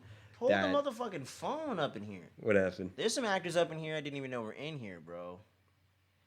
Ezra Miller's in this. Ezra Miller. As D.A. Sinclair. You got John Hamm up in here from House of Cards and the movie Tag and Baby Driver. Oh, He he Steve. played. I didn't realize that. Yeah, he was the security guard. The security guard and his son. Yeah. I think it was like. I 2 didn't or even 3. realize that. Mahershala Ali was Titan, man. It's freaking dope. Mahershala Ali's about to play Blade, yo. Was And he Titan? Yeah. Oh shit. Seth Rogen was Alan the Alien, but that was Oh probably wait, no, obvious. he was Titan. Oh my god, See, bro? I was like, wait, the Titan does kind of sound familiar to him, but I never really looked him up too much on the. Yeah, bro. I was just looking this up now because I was kind of looking to see. I was like, oh yeah, let me see if I'm missing any actors in here. Yeah, there's like a lot Yeah, bro, of it's high fucking star crazy, actors in dog. here, and there's like a lot of the Walking. Yeah, a lot of the Titan, Walking that was a Dead. cool character too. I like that character. Titan? He's like the new like Kingpin and shit. Yeah, And I like that whole arc of like he used Mark to, you know what I'm saying? I was like, oh, That but was my favorite you get episode. it though. It's like, wow, bro. And Using fucked up shit to get out of a fucked up situation and better. It's like, oh man, that's good stuff. that is true Kingpin shit right there. Dude, and I didn't know that Art Rosenbaum was played by Mark Hamill. Luke Skywalker, motherfucker. Can you What? believe this shit? It's crazy. How do they go? I read that for a second and I was like, there's no way, but it makes sense because like he did have the voice that matches. And with him. usually he would play like some villain or something. Yeah. But it was weird. It's almost like it was so normal I didn't even pick it up. You know what I'm saying? Shit, man. That's crazy. They have man. like a lot Gary of Anthony A-tier Williams, who's like an OG in that world. Yeah. Lauren Cohen, speaking of Walking Dead. Yeah, she was in here. She was like a lot of the Walking Dead class was Yeah, was which the makes Guardian sense. Globes. Robert Kirkman, you know what I'm saying? Yeah, they were part of the Guardian Jaimin Globes. which got- Hanzu, the comic book luck charm. Comic book luck charm. Star Lord. Oh, He's in this bitch, bro. what character did he play? He played a character, Martian Emperor. Martian. The Martian Emperor, Oh, dog. oh, yeah, that's But it was right. just a different language Yeah, and shit. yeah. And I knew I Okay. recognized his voice too. I looked it up when I was watching it. It was Jaimin, yeah. I just forgot to bring that up earlier. But yeah, Okay. bro. And then Jeffrey Donovan's in here. That guy's from fucking Arrow and stuff like that. Yeah. He was in there as Machine Head. And that character was cool. The whole guy that orchestrated that whole shit with Titan and all that. That was just crazy, man. Yeah. That character's cool too. I like that villain. Machine had That was a cool villain. Like it was a different. that was better than like half the MCU villains right there. Yeah. You know what I'm saying? Like this nigga's on one, man. They're doing the work. Like Bro, like it's just crazy all the people that are in this show, man. I'm telling you, I just like, can't wait for season 2 though, man. Like I don't know how long we're gonna wait, but probably to like next year. I think it's just probably next year. But I think next year might be it. Like man. I said, like there's gonna be a lot of good stuff coming in. There's gonna be a topic I know that's gonna, if you do pull through with it. yeah, you were telling me like there's There- some sexual stuff going on. Between That's all I'll say. I don't want to get too much into it. Yeah. because like I know for Spoilers a fact and that whatnot for shit that people don't, you know. yeah, it's and it We plays spoiling out the for a season long. 1, but we ain't gonna spoil the comics. I don't want to spoil that. I think like when that drops, that there's gonna be a lot of controversy with everything going on with that topic because I know even for even as comic book readers, there's like even a lot of people would still talk about it too, and a lot of people, and a lot of people want to see it actually happen because it does play out into the story as well because It's like of what it's a good happens. it's like it's necessary for the story, but it's just it's really it's triggering, but it is necessary for the story they're telling, right? Yeah, and Yeah, like so- they can try to alter it, but I feel like it won't be true to the Go hard or comic. go all in and don't do it, huh? Yeah, it's one of those scenarios, and I feel like feel it's a you, I great. feel you. I feel like it's a good topic to get into. I think, especially for this day and age, but it depends. I think they will because it's if it's under Amazon and we had like to show like the boys and they're ready with the Invincible series as it is, I can't see why they won't go that route. But it's gonna be awesome to see, and it's gonna be cool to see other characters be introduced, and you're gonna be seeing even crazier villains be introduced as More well. Vulturemites and shit like that, Vulturemites, and so it should be dope because, like I said, one of my favorite characters in the show is obviously Mark. It's gonna be dope to see him develop as a hero and just in all the nerdy ways like that, just to see what new powers he'll develop and what things he'll do there. Because it'd be cool to see if he has some different stuff than his dad too. That might be interesting. Yeah. But yeah, it's gonna be dope to see. Does he lead his own team? You know what I'm saying? Like, it's a lot of cool shit that I can't wait to find out. Yeah. Until I see season 2 or read the comics, one of the two. One of the two is gonna go down. But I'm really excited, man. And one more thing too, just to throw out a quick shout out right here, as Amber Zazie Beats. I love that woman. Yeah, she's Domino she up in the plays house. Amber, yeah. She just keeps killing it every time I see her, man. So she's in the Joker. She's in this. She's becoming like David Dalsmatian. She's just always in there. Jaimin Hansu. Yeah. How do these actors keep getting these cool movies, bro? It's just, How do they keep doing that? I don't know, but it's cool. It's cool that How they're the hell able they to keep make doing those it? connections, man. It's Like, it's dope, you know? Like, I like seeing these people keep doing these comic book movies and shit, you know? yeah. Okay, so with you, what's your favorite episode out of the bunch? If you had to like, I honestly can't pick, dude. you can't pick out of the first. No. What about top 3?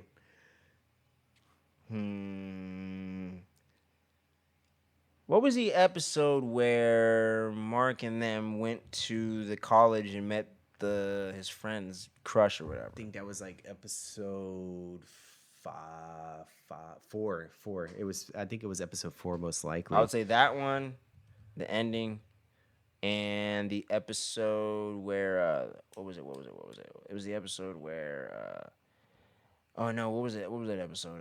It was fucking it was the one with the twins making the Robo's new body and shit. Oh, I thought that Robot's new body, Zachary Quinto's character. it was like That was, I can't remember the episode. It was like number episode exactly, 9, right? But yeah, like Clancy Brown's characters playing the twin guys that were making the new body for him and shit. Oh, I yeah. thought that was a really cool episode because it was tying all the storylines together, that, you know, with Ultraman and all that shit. But it was just really cool to see like some more kind of like horror sci-fi type elements get brought into the show. yeah. And just Robot as general, I thought was getting kind of uninteresting.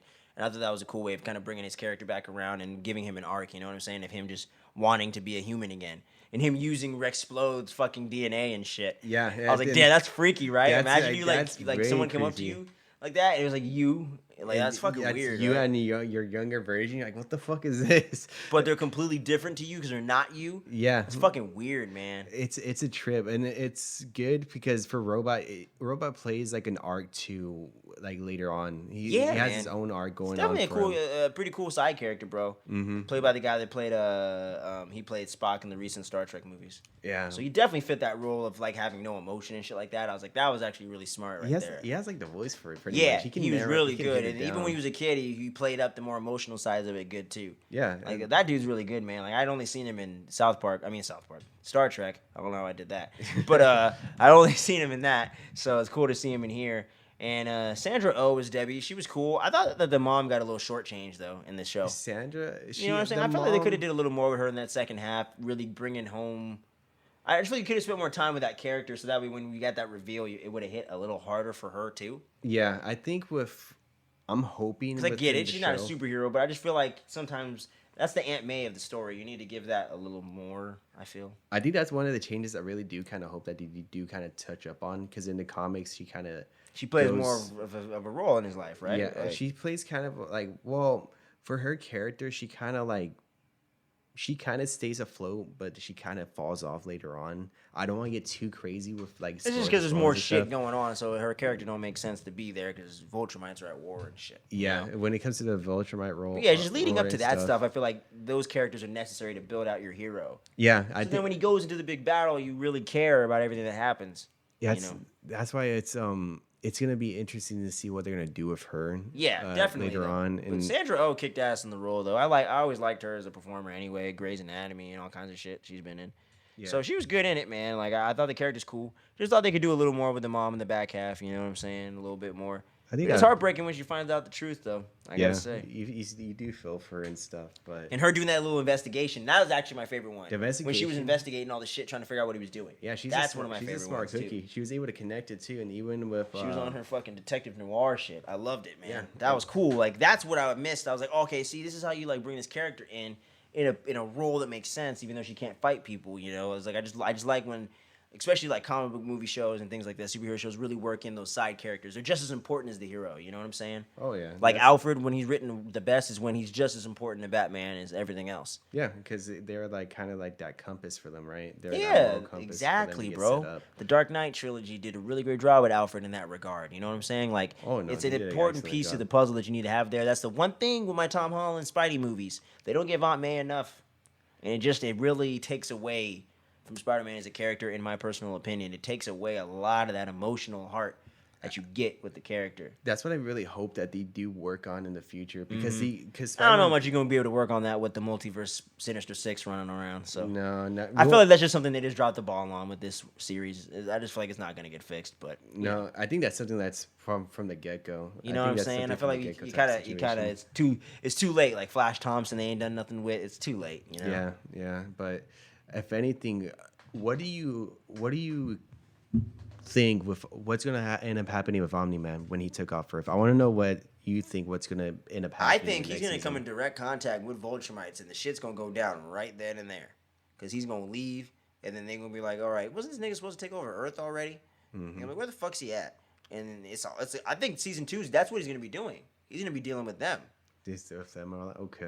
Yep, that's what I think. I don't know if he's gonna come back, but I know he's gonna deal with them, because I know that's a big part of the comics for sure, is the Vulturemite War. So yeah, it seems to be the biggest piece of the puzzle. So I think he's gonna definitely run into a Vulturemite or something for sure. And I definitely think that what's the name of the Thanos level guy? Thrag. Yeah. Oh no, that's like Omega level. Yeah. No, I'm not gonna mention that. Guy. No, the guy that okay. fucked up Battle everybody. Beast. Yeah, Battle Beast. I think Battle Beast is gonna be the next big bad. I think that's why they kind of threw him in right there. Yeah. So that's my prediction, with no knowledge of anything, that he's gonna be one of the bigger bads of the show, but not like the big bad. And then like something else is gonna happen, and then they're gonna bring in the Vulturemites. But maybe he'll be like the big bad, and they'll have their villains of the week like they do kind of a little bit in the series, and it'll kind of build towards the Vulturemites coming in. You know what I'm saying? Okay. So I think the end of season 2, you're gonna be like, oh shit, the Vulturemites are back. Who the fuck are these guys? And then that's gonna be your cliffhanger for season 2. Like, oh shit, what's Mark gonna do? Oh, okay. So that's interesting. That's a good take. That's a good take. So that's an interesting take for it. That's my prediction for Invincible season 2. Like I said, I might read the comics between now and then I already know a little bit, but we'll see. I'll know the story, but I don't know. The thing is with the show between the show and the comics, how they're gonna break it down. Exactly. That's what I said. Like, I'm kind of excited to see what they're gonna go out. Like, we already got some glimpse of what they're gonna show with the ending credits of everything going on with Battle Beast, with the Martians, and with Martians supposed to be coming back. With Cecil, with all the freaking with all those weird automatic Alan the Alien is like, yo, bro, like, Alan the Alien shit. stuff. Oh, I'm at the wrong place, but like, hey, man. we got like glimpses of that, but it's gonna be it'll be cool to see what they're gonna introduce with those episodes, and also who they're gonna introduce with everybody in the second season, because we're gonna be running into a territory of a villain that Mark's gonna go up against, and it's gonna be pretty chaotic when he gets introduced. And all right, man. But that's all I'm gonna say with that one. Yeah, man. So like the whole team, Invincible, y'all.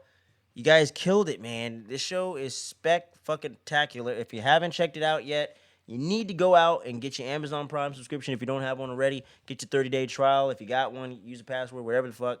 You need to check out Invincible Season 1, man. It's one of the dopest shows out on TV right now, animated or otherwise, yo. It's fucking dope. If you love superhero shit, right up your alley. If you like superheroes casually, but you want something different, it's definitely up your alley. If you don't like superheroes at all, I still think you might enjoy it. You might. But yeah, man. I mean, this show to me is just shit. Like 8.5, 9 out of 10. I don't have too many complaints for it. It's dope. Gotcha. Season 2 can't come soon enough, bro. Right on. Can't come soon enough, man. And I'm so glad I took you and Brian up on checking this thing out. So, yeah, much love to you, Brian, for suggesting that to the show, man. And really getting us out there and showing us some love to the show and letting us know what you want to see. So we're going to make sure on shows like these with the Fandom Manual, we give you people what you want, man. So throw some recommendations down in the comments below. What shows have you checked out recently that you think we should check out on the recap? Let us know, man. And the recap's always about us talking about the whole season, full episodes, multiple episodes, whatever. But we're talking about a particular TV show, and it's all the spoiler review and breakdown of that. So if you got a show in mind, let us know in the comment section below, or hit us up on our social medias, Instagram, Twitter, all that good jazz. We got all that information in the comments section or the description section below. So make sure you click that to get all that information home.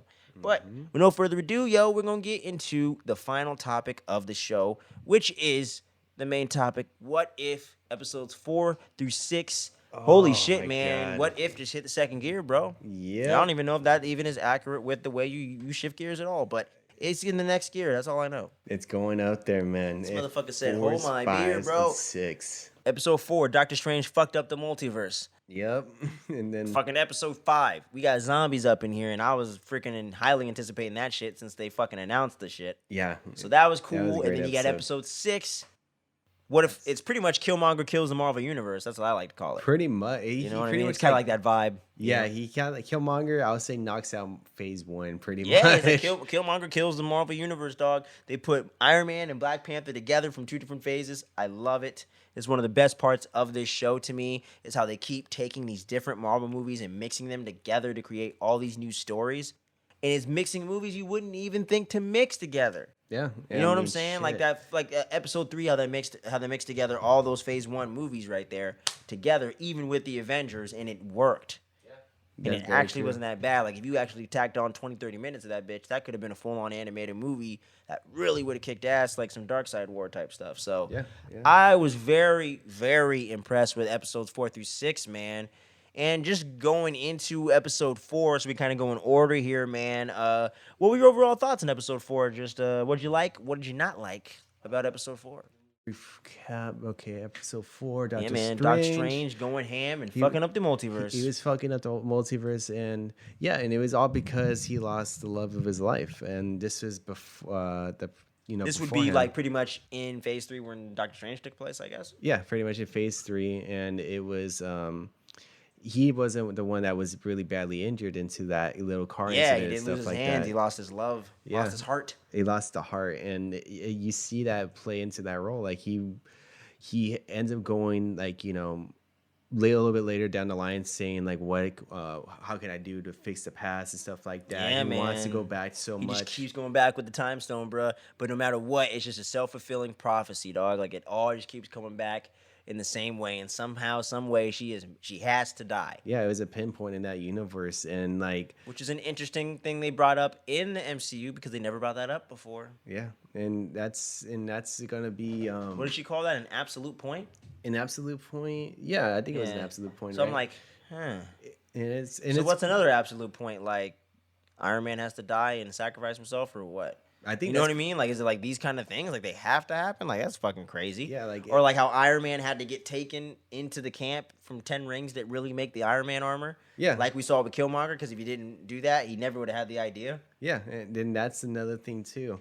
I mean, there's like that point that they're always gonna be set into, and we've seen it with Doctor Strange, and you've seen it in his universe. Just so that- heartbreaking, though. He's just trying to go back and fix it. There was one point where he ditched her and stood her up and was at the bar and shit, and he looks online and looks on the TV, and yep, she's dead again. And the explosion I out was of like, nowhere. God damn, bro. I'm like, Marvel said, hey, I heard y'all niggas complaining we ain't fucking going dark enough, so here you go. Yeah, and then They like, said, oh, you had fun with that Star-Lord shit? Oh, here's some real shit, motherfucker. and it's sad because you see him so like wanting to save her so badly. I mean, he even can't to do the it. point where like even after he got done training, he learned all the arts and everything for the mystic arts and everything. Yeah, for him to became a become the Sorcerer Supreme. And he is trying so hard to do it, but he's not able to at the time. And then he ends up running into, can't remember the name he used in the show, but it is the character Cagliostro from the comics. Mm-hmm. And it was cool seeing that come around into this thing, because Cagliostro in the comic books,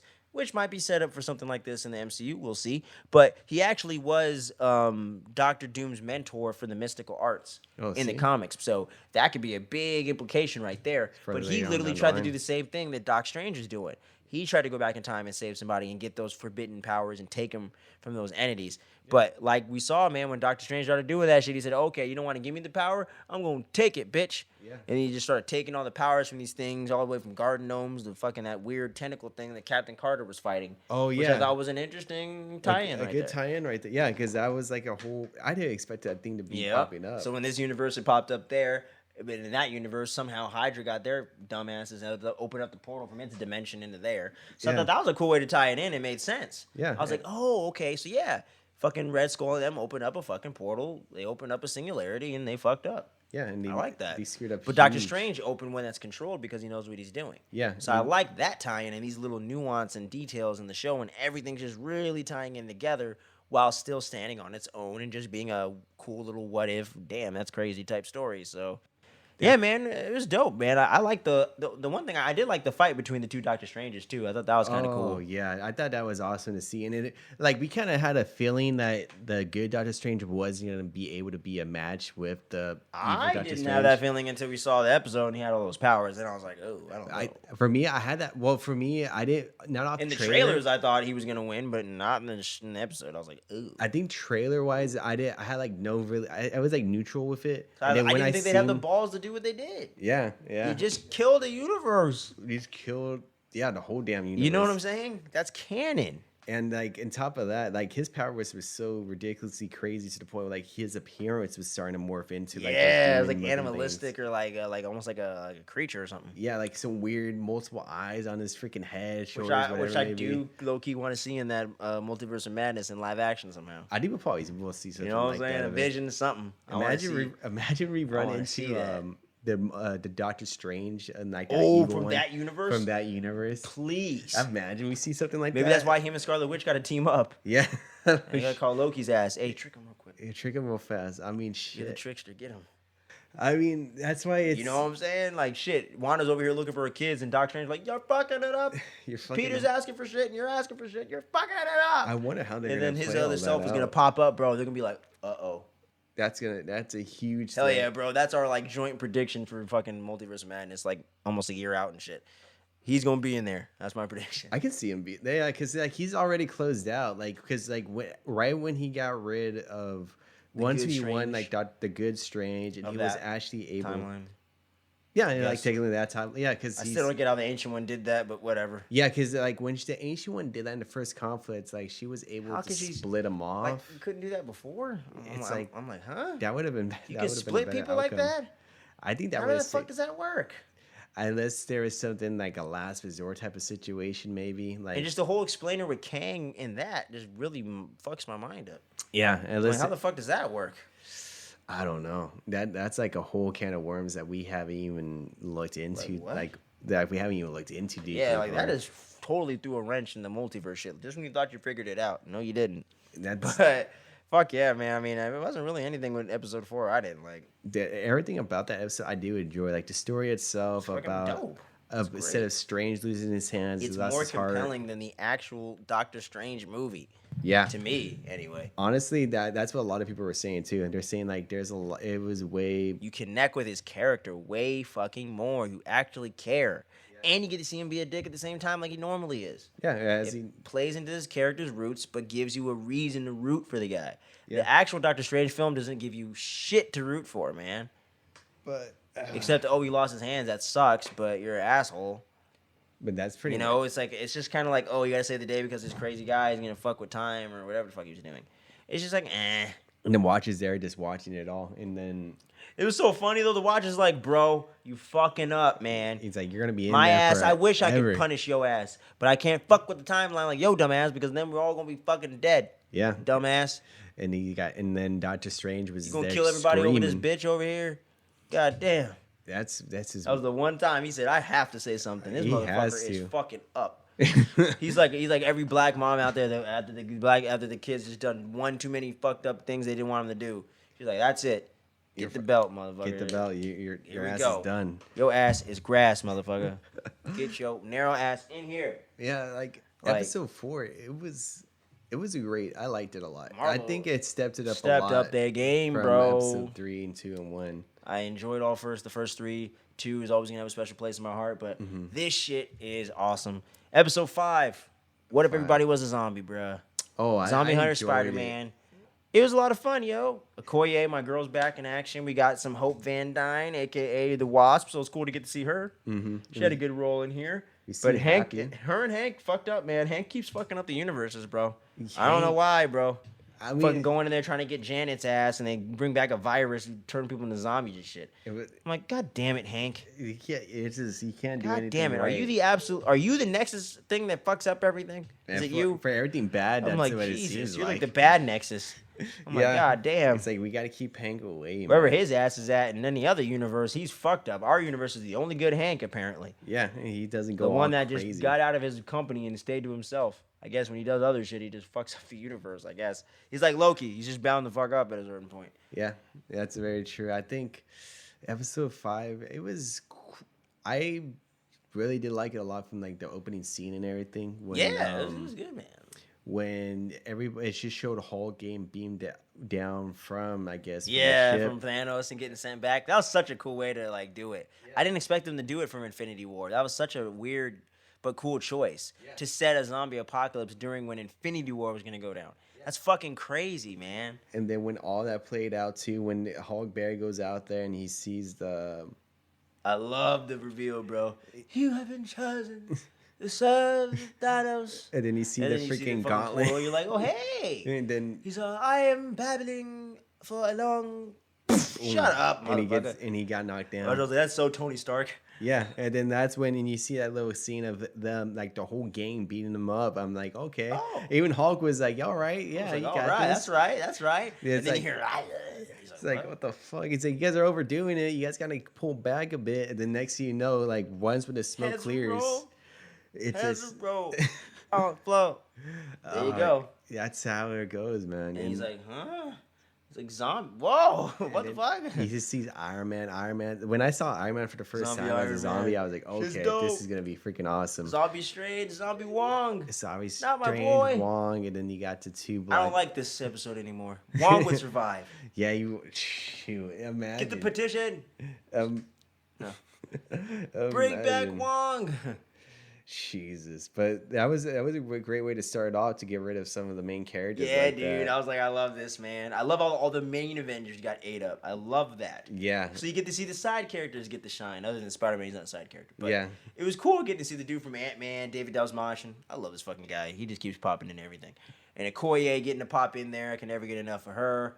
And then you get, getting to see Wasp do some more shit. It's dope too. Yeah. And then Bucky, man. Kicking Steve's zombie ass over there. Oh yeah, and then like he was fighting him, and his last line was like, "This is gonna be the end of the line," or something like that. And then Steve Rogers, because he used to say, "I'll be with you to the end of the line." Yeah. Yeah, and that was it. That was the end of the line. And he's got the shield, yo. Yeah. So we get to get our little comic book nerd flavor right there. We get to see something come true. Yeah. Bucky's the new Cap now. Sorta. In that universe, yeah. Sorta. And who else was there? Happy was there too. Yeah, Happy Hogan, which was dope. Getting to see him use the gauntlet and stuff, that was fun. I was like, what the who else was there, man? Did we miss anybody? Vision and Scarlet Witch later. Scarlet Witch. And that was pretty dope, and I thought that fit in too, especially after seeing WandaVision, right? Like, yeah. Oh, okay, cool. It's like it just flips around. The other person overcame with grief. Okay. Yeah, I like that. And it was really fucked up how that. What he was doing with Black Panther boy. Yeah. I'm like, man, my boy getting fucked up right now. He's freaking lasering off a limb here and there. He's like, all right, okay, you don't need this leg, bro. You don't need it. And then he was already missing an arm and like a leg already. I think just a leg. That's a leg. I don't think he was missing an arm. I thought he was missing an arm for some reason. He had crutches and so. Oh yeah, that's right. So I don't think he was missing an arm.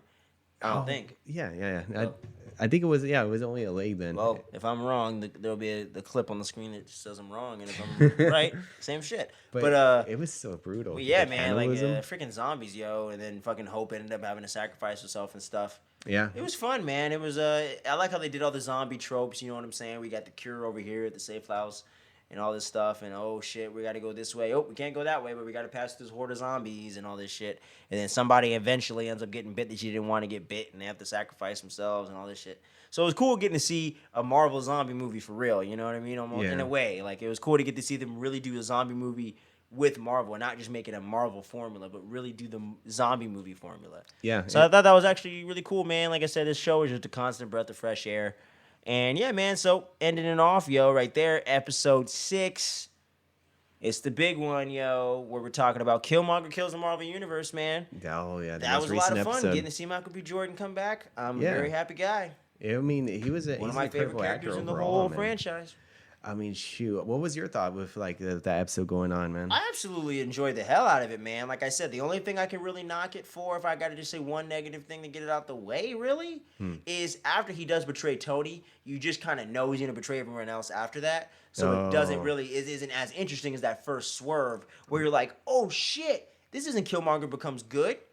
Hell no, this is a Killmonger 1. Yeah. Holy shit. This is you know what I mean? So I like that.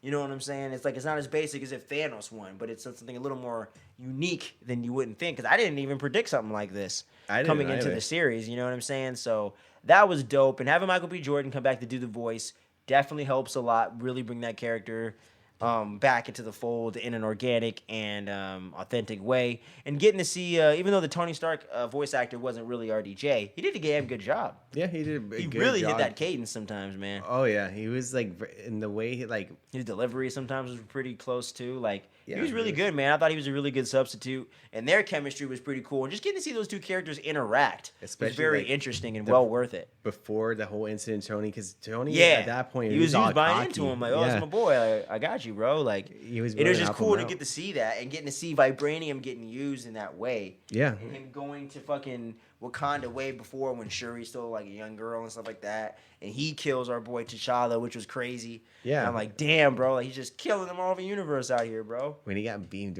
Yeah, honestly, I was surprised when he killed him all just like that. I was like, damn. I was like, what the fuck? I'm like, I thought he was going to play more of a bigger effect, but with that gun, you can just destroy anybody pretty much. I was like, damn, dude. And then Rhodey got killed off too, and then that was another point of interest man. as well. We all thought he was going to die in Civil War, but nah, baby.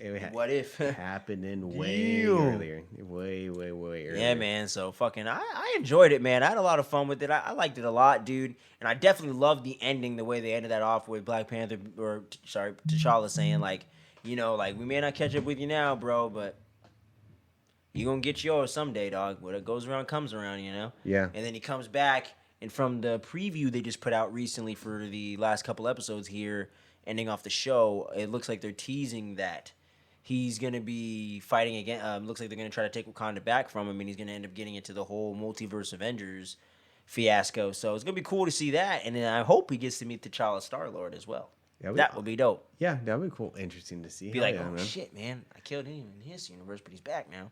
It's like, man, that's just a trip. And it's like a whole, like, you're not a whole different person, but it's just a whole different vibe. So that's going to be cool to see. And hopefully that happens so we get to see Chadwick and him do some more stuff together, you know? Yeah, like those two in the Black Panther movie. We ain't going to get it if it ain't in this. So hopefully they did it again, at least one scene. I hope we get to see Killmonger and T'Challa, or I should say N'Jaka and T'Challa get to talk to each other. But it was dope, man. I just like the whole like element and mystery kind of it, like him just kind of taking everybody out one by one, moving these chess pieces, taking the Ironmonger out before he becomes the Ironmonger and things like that. Yeah, right. I just like I said, I love the way they change up the movies in ways you don't expect, but they keep it on track with the universe, so you're kind of on the timeline all the time. Mm-hmm. So I like that, man. And like I said, and just jumping back in episode 5 real quick, that ending with Thanos, man. What the fuck? Oh yeah, when Thanos becomes like a zombie. The whole gauntlet as what? Yeah, that's what I was trying to figure out. I'm like, how the fuck did he end up getting to that point? Did he just get beamed down over here and he got eaten alive? I don't know. But it's almost, that's why I kind of hope they don't come back to it, because I'm like, I think it's just better unexplained. Like, just whoa, what? I think it's it you know what I mean? Just that better cliffhanger, what the fuck ending? Like, I don't even need to know what happens next. Yeah, this shit is crazy. Because you thought it was gonna be a good ending when Peter and Black Panther was able you're like, to take oh, off. Great, like, we're gonna go back to Wakanda. Then Mumbai, let's go. And you're like, oh, never mind. It's not gonna play that way. It's gonna be. I'm like, what? So no matter what, it's like a lose-lose situation. With the gauntlet? What kind of shit is this? I don't know, man. We went from alternate timeline to darkest timelines. Like, goddamn. That's one of them. It has to be one of them. It is. It's the darkest one. Jesus Christ. That and 4. Those are dark as fuck, man. Even 6 has a few redeeming qualities to it. Some people survive. Everyone doesn't die. But this shit's like, nope. Episode 4, y'all die. Yeah. Episode 5, most of y'all die. Yeah. Episode 6, okay, a few of you die. We'll ease up on them. Yeah. I'm like, God damn, episodes 4 through 6, man, don't show the kids, bro. Yeah, God damn. It's a great swap up. And hearing what they're going to be doing for the rest of the season, it's going to be awesome to see. Guardians of the Multiverse, baby. Let's go. go. Mix up. Yeah. Let's go.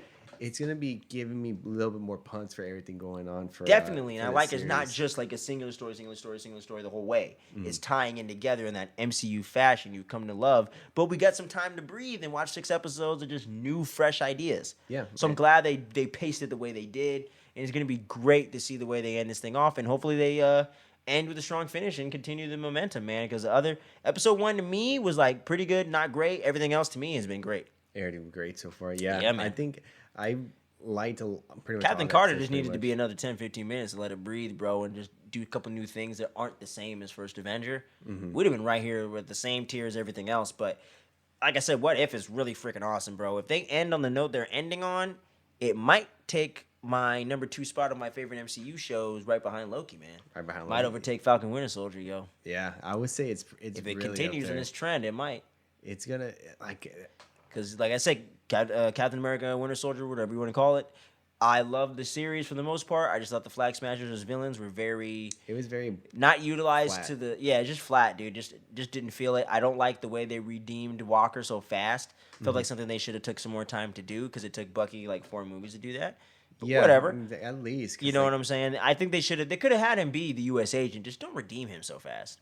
But that was the only thing I had. Like just a couple of those issues with the series, but overall the rest of it was fucking dope. Yeah. And WandaVision, same thing. Not the strongest finish with certain elements like Monica Rambeau not doing much and things like that. But I still think it was a good finish with her and Vision. Very heartfelt. I definitely loved the ending for the most part and the way they're teasing Doctor Strange 2 stuff. It's cool. But I thought they could have did a bit better with episodes 7 and 8. So with this show, if they continue like this might be the most consistent right after Loki, you know? Because Loki, there's not one episode I don't like.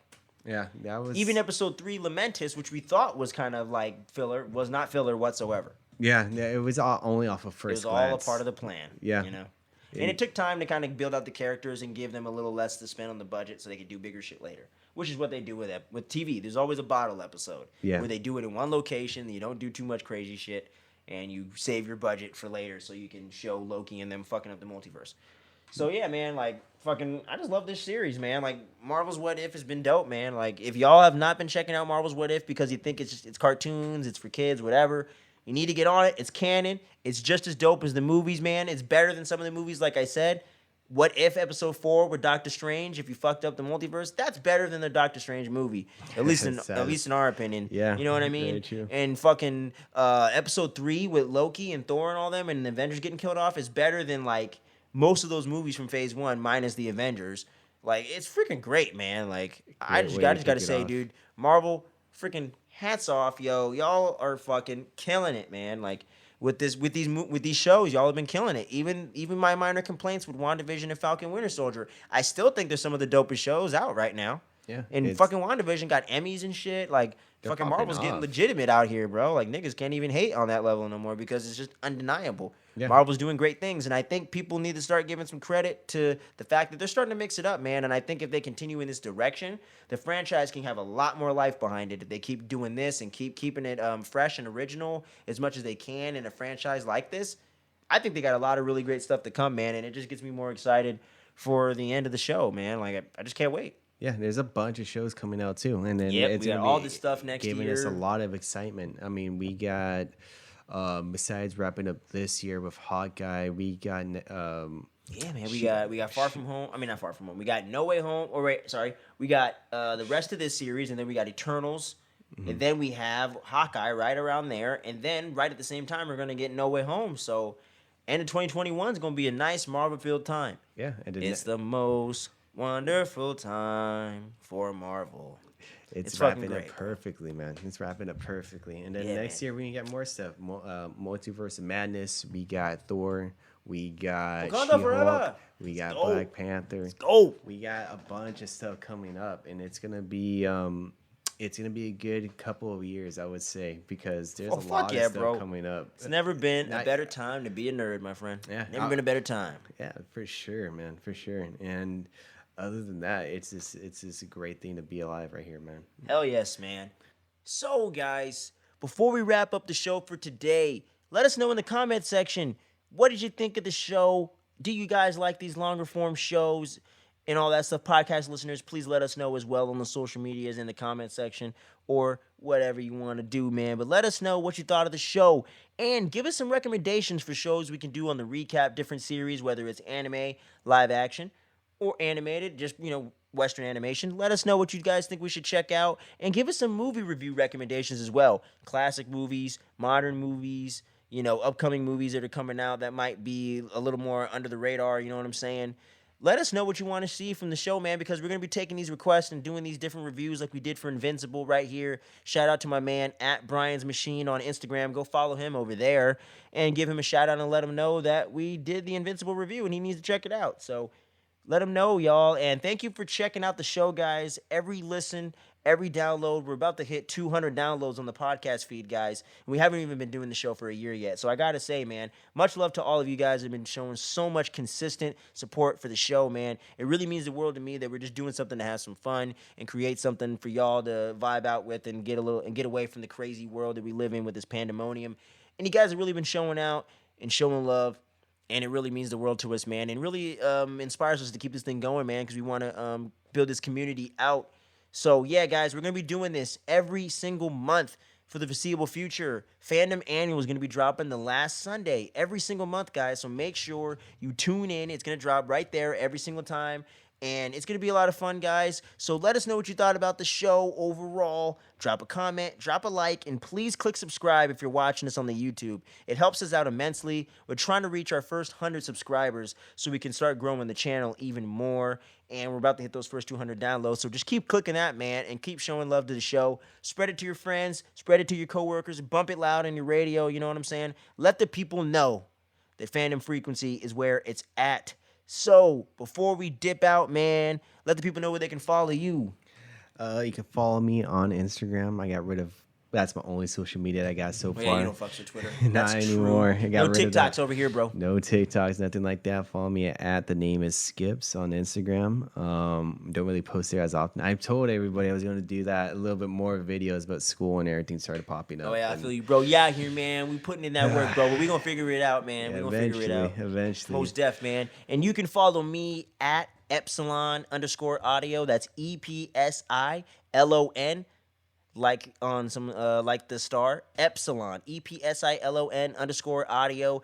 I make instrumentals and sometimes I make hip hop tracks as well. Started off rapping and stuff like that. So make sure to check out all my content over there, guys, and follow us at Fandom_frequency on Instagram and at Fan_frequency at Twitter, just in case you don't read the description because you're too lazy to read. It's right here for you to hear and for you to watch. Check us out over there.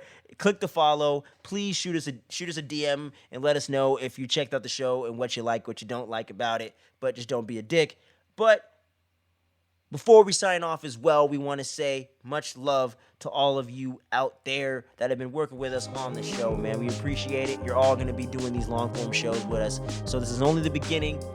So don't get that FOMO. You're going to be on the next ones, y'all. So until next time, this is your boy Kenny once again. And this is your boy Skippy. Thank you for checking out the Fandom Annual, y'all. And until next time, stay tuned. Don't sleep. Peace. Peace.